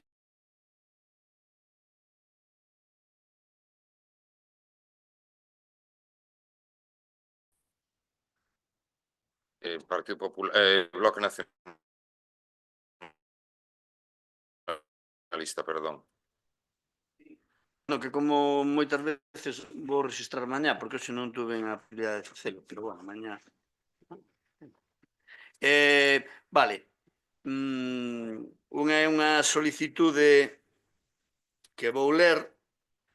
Bueno, como cada ano na segunda semana de novembro, a Plataforma Social Vía Galega desenvolve unha campaña de posta en valor e orgullo pola nosa bandeira nacional co objetivo de dar visibilidade á bandeira galega. Bueno, unha campaña en conmemoración á celebración da primeira Asamblea Nacionalista das Irmandades da Fala. Con este motivo, xa en algunha ocasión houve algún acto vinculado a isto no Concello, pero con este motivo deberá colocarse novamente a bandeira galega no mastro da pista de esquí da Valenzá, valorando tamén a posibilidade de instalala noutro lugar senlleiro do Concello, un novo mastro, que é a correspondente bandeira galega, con propósito de que permaneza de xeito estable e sirva de referente para a celebración anual de actos conmemorativos alrededor dela. Proponse que o sábado 15 de novembro, alrededor da mediodía, se leva a cabo un acto público no que poda participar a Corporación Municipal e a cidadanía, a cidadanía xeral e a comunidade escolar, que incluya a lectura de poemas dedicados aos nosos símbolos nacionais, acompañada dunha actuación musical e no remate coa interpretación do himno galego. No caso de que non sexa posible celebrar nesta data, por cuestións logísticas, que se celebre noutro momento máis oportuno posible. Entón, a solicitude vai nese sentido que acabo de decir, que se coloque de novo a bandeira galega na pista de skate e que, posteriormente, o sábado 15 de novembro, ao mediodía, se desenvolve este acto que acabo de reseñar. Ben, despois, bueno, outra solicitude vai en relación con unha recollida de sinaturas que houve recentemente neste Concello vinculado, bueno, pois, dado que o acceso ao vaso das piscinas municipais dos Carrís non está habilitado para persoas con mobilidade reducida, tendo constancia que hai pouco tempo se levou a cabo unha recollida de sinaturas para corregir esta situación, solicítase, pois eso, que piden na propia recollida, que se habilite un dispositivo mecanismo que permita ás persoas con mobilidade reducida disfrutar do baño nas piscinas dos Carrís, dando así resposta a demanda vecinal reflectida nas sinaturas presentadas por escrito nesta institución. E, finalmente, outra cuestión que me fixeron chegar dunha árbore que me din que no Parque dos Pactos, que está seca e que se mete en grandes dimensións ou nunha parte importante cara a zona de xogo do ocio infantil do CEI Filomena Dato. Entón, que se visualice se iso realmente é así e se que se cometa a súa poda ou a súa retirada, porque se está seca, logo ali non está pitando nada. Vale, grazas. Moitas grazas a vostede, Partido Popular. Empezamos con rogos, despois pasamos por orden a preguntas. Sí, un rogo, xa que bueno, encomendoume que lle preguntara a Xunta si podía mandar marquesinas. Pois, según estou vendo, que tampouco teño esa formación superadecuada, pero, bueno, indícanme que nas carreteras de titularidade autonómica sí que debería de poñer a Xunta as marquesinas, pero despois, ao parecer, non. Entón, Permíteme pois, que bueno, discrepe. non o Cando sei remate exactamente, explíquollo. pero, bueno, si fan o favor, pois pídano, como por os medios oportunos e nada máis. Tanto Xa da... xa Espera, temos pedido. déxame ver. Tanto dona Vitoria como eu falamos Están aí. con bastante frecuencia ca representante da Xunta de Galicia a nivel mobilidade, con presidencia concretamente. E neste caso, incluso creo que falei ca Xunta de Galicia o ano pasado ou xa o anterior, estou facendo memoria, e dicía que en xaneiro, debeu ser, sí, no 20, estamos no 25, no 23, dixéronme literalmente que no mes de xaneiro, febreiro do 24 ibase facer unha licitación de un gran número de marquesinas para suministrarlas ao Concello. Non se debeu facer ainda a licitación. Sí, a todos os concellos, a todos, para facilitarlles aos concellos, aínda deben estar a punto de facer a licitación ou están facendo os pliegos aínda. Queres aclarar algo máis? A ver, que nós xa temos solicitado marquesiñas e están aí para ver, existen as marquesiñas. Algúnas outras tuvémolas que pintar porque nos deixaron uns adefesios de marquesiñas nalgúns povos, somos conformistas e con pintalas conformámonos, pero noutros lugares como Bentraces e toda a Valenzá e todas nalgún outro pobo puxéronse marquesinas novas. Ya as que se quitaron da Valenzá puxéronse nos povos, e son marquesinas acristaladas e con as debidas condicións. Entonces, nós sí que solicitamos marquesiñas novas. Están aí, si queren, mándolle fotografías. Pero volvo a insistir na licitación que comprometeu a Xunta de Galicia, que non é sacou a licitación, polo tanto non hai marquesinas. Algúna pregunta máis? Non, a ver, pregunta, Luís quere facer algunha pregunta, creo. Bueno, Rogo, Perigodón, sí, Rogo primeiro, sí. Boas tardes a todas e a todos. Pois un dos rogos sería a tramitación para a mellora da sinalización do campo de fútbol Os Carrís na saída da A52 coa ou 540. E despois tamén no acceso para a Avenida de Celanova. Desde a Avenida de Celanova, no cruce ca Rúa As Cuartas, xa hai sinal. Polo tanto, así quedaría dunha maneira axeitada a súa sinalización. Creo que hai que sacar a que está na rotonda do Carrefour, porque aí sí que ven a levar a todos os vehículos nesas dirección, e agora xa está en dirección prohibida. É xusto na rúa Romana, creo que tamén ainda está a sinal antiga. Entón, sería retirar esas e desde a rotonda da autovía, onde saen, o sea, da autovía hacia a U540, poder, pois, cos autobuses non lle dé pé a poder ir por outras alternativas, como pasou outro día. Eu digo, porque outro día apareceu un microbús intentando pasar polo pobo de Barbadás, pero polo pobo, sabe, polo regueiro, imagino. Circunstancias a veces dos GPS e todo. Pero se todo está ben ordenado e ben feito, eu creo que é moito máis áxil para todos nós. Tamén cabería tramitar unha sinal modelo R203 de limitación de longitude de vehículos na rúa 17 de Maio, para así evitar que autobuses ou vehículos longos poidan acceder á calzada romana e despois ter problemas para a súa saída. Todo elo, por o que digo, ven dende o troco de sentido único da calzada romana. Ven a dificultar o acceso a algún que outro autobús para o campo de fútbol. Eso sería un dos rogos. E outro sería que xa está aperto a data, dende o 13 ao 16 de novembro, terá lugar no Paco Paz os Xogos Nacionais de Fútbol Sala de persoas con discapacidade intelectual. Vale? No que Special Olympics, a Asociación As Panas, a Asociación As Burgas, pertencentes ao noso Concello, son organizadores xunto en colaboración coa Xunta de Galiza do programa Impulso do voluntariado nas actividades de ocio e deporte para persoas con discapacidade intelectual. Polo cal, rogamos unha colaboración da súa divulgación nas redes e de poder ser tamén coa aportación de voluntariado. E moitas gracias e espero que isto sexa posible. Teño en riba da mesa precisamente o convite sobre ese tema. Simplemente, isto non é resposta a nada do que vostede plantexaba, pero veuseme a cabeza a colación dos seus comentarios que unha información adicional, que ás veces escápase porque non nos damos conta de todo. Eu falei personalmente hai un mes e medio aproximadamente co director provincial de tráfico a efectos de aminorar a presencia, e creo que se notou sustancialmente a presencia de vehículos de autoescolas facendo prácticas por este concello, e incluso saindo para examinarse. E tamén, máis importante aínda, penso que a presencia de vehículos pesados. E creo que tamén menguou moito a súa presencia. Entón, que saiban que se fixo esa xestión e que afecta evidentemente a mobilidade aquí en Barbadas, especialmente na Valenzá, e que o director provincial de tráfico atendeu e entendeu positivamente esa petición. Foi verbal, ademais.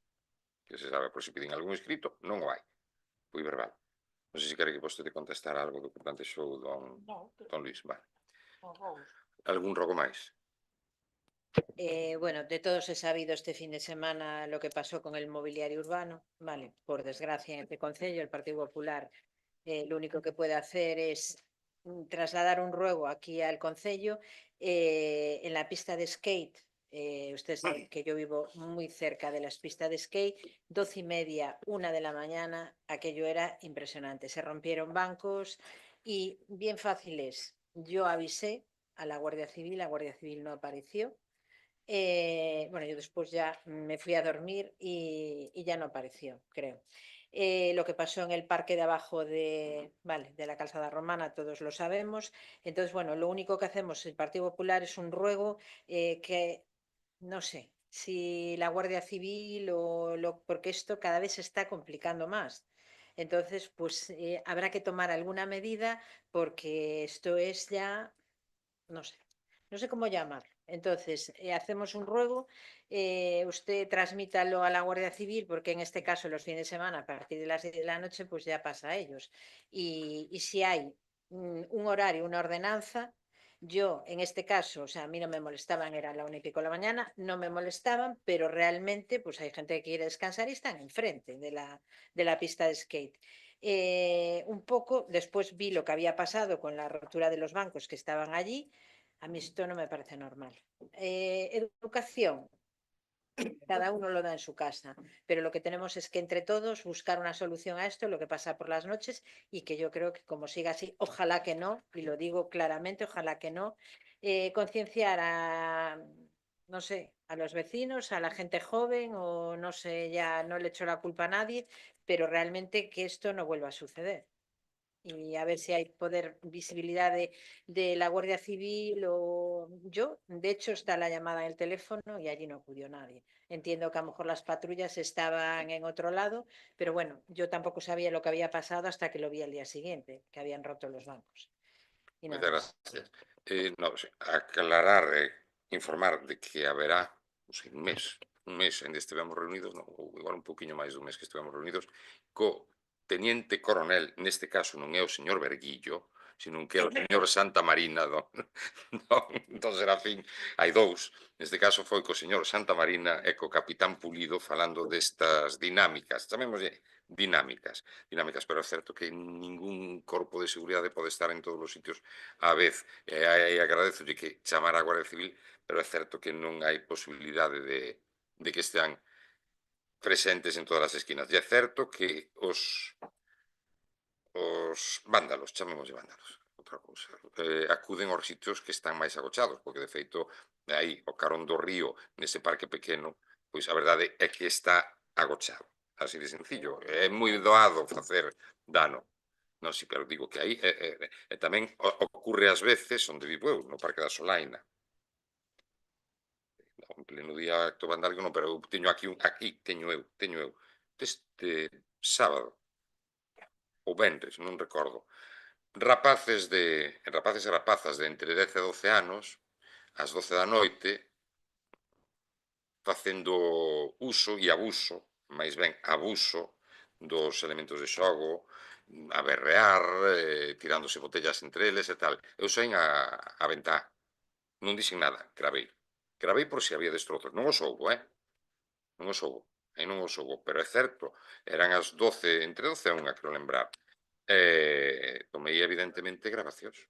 estaba nun espacio público, graveino. Se houbera habido algún tipo de incidente, a Guardia Civil iba a ter información destos vídeos. É que falo das idades, 10, 12, 13, 14 anos. Ás 12 da madrugada, ás 12 da noite, eu convido a unha reflexión sin máis. A unha reflexión sin máis. Eu non educo os fillos de ninguén. En todo caso, podo educar aos meus sobrinhos ou axudar a educar, que tampouco me deixan moito. con bo criterio da talla, evidentemente. Pero creo que a educación é algo que se aplica ou se aporta desde a casa. Ter os nenos de 12 anos a 12, unha da madrugada na rúa, solos, tiene tela. E, por certo, o que decía, está informada precisamente esa normativa, esa ordenanza a que vostede fixo mención, foi a que motivou a xuntanza que a Garda Civil a efectos de trasladarlla e que tiveran coñecemento dela para poder sancionar, porque se non tiveramos ese documento, non tiña a Guardia Civil ningún tipo de amparo legal para poder sancionar. Claro, claro, pero claro, non dan chegado. O problema está que non dan chegado. Aí está. Pois nos momentos en que se dea chegado, pois serán sancionados. Por favor. Eu teño un rogo que sería para a Vitoria, si podían, por favor, poñer un banco na Rúa das Besadas, en Metraces, había xa fai tempo, porque ora no inverno a xentiña maior, ali como lle dá o sol todo o día, vai pasear por ali e séntense e siguen camiñando, vale? Con un banco sería suficiente. Gracias. Grazas. Algúna pregunta? Eu tiña unha pregunta de cara ao asfaltado da carretera de Barxa, que parece que xa está acabado de botar o asfalto, supoño que falta a pintura dunhas liñas, pero non sei se leva algún elemento máis de seguridade, pero se non o leva, é un robo, claro. Pídolle que o intenten conseguir. Nada máis. A ver, isto son obras pechadas, licitadas e adxudicadas, non levan. Non se poda... Cuantos metros quere que poña a bionda? Porque agora de repente... Non sei. Perigoso estaría no momento en que estaría sin asfaltar, digo eu, non? Claro. Entón é mellor non asfaltar, pregunto eu. Digo eu. É que a necesidade... Claro, aglomerar, exactamente. Pero digo eu, o perigo habería o tamén antes. Eu estou en ali. Mirarémolo. Farémonos eco da súa petición.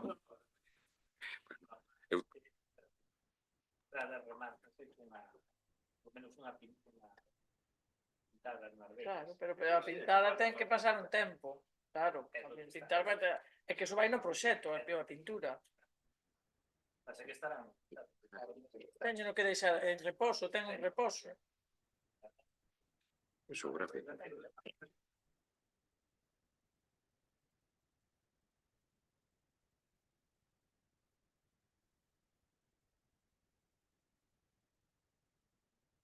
Queda levantada a sesión.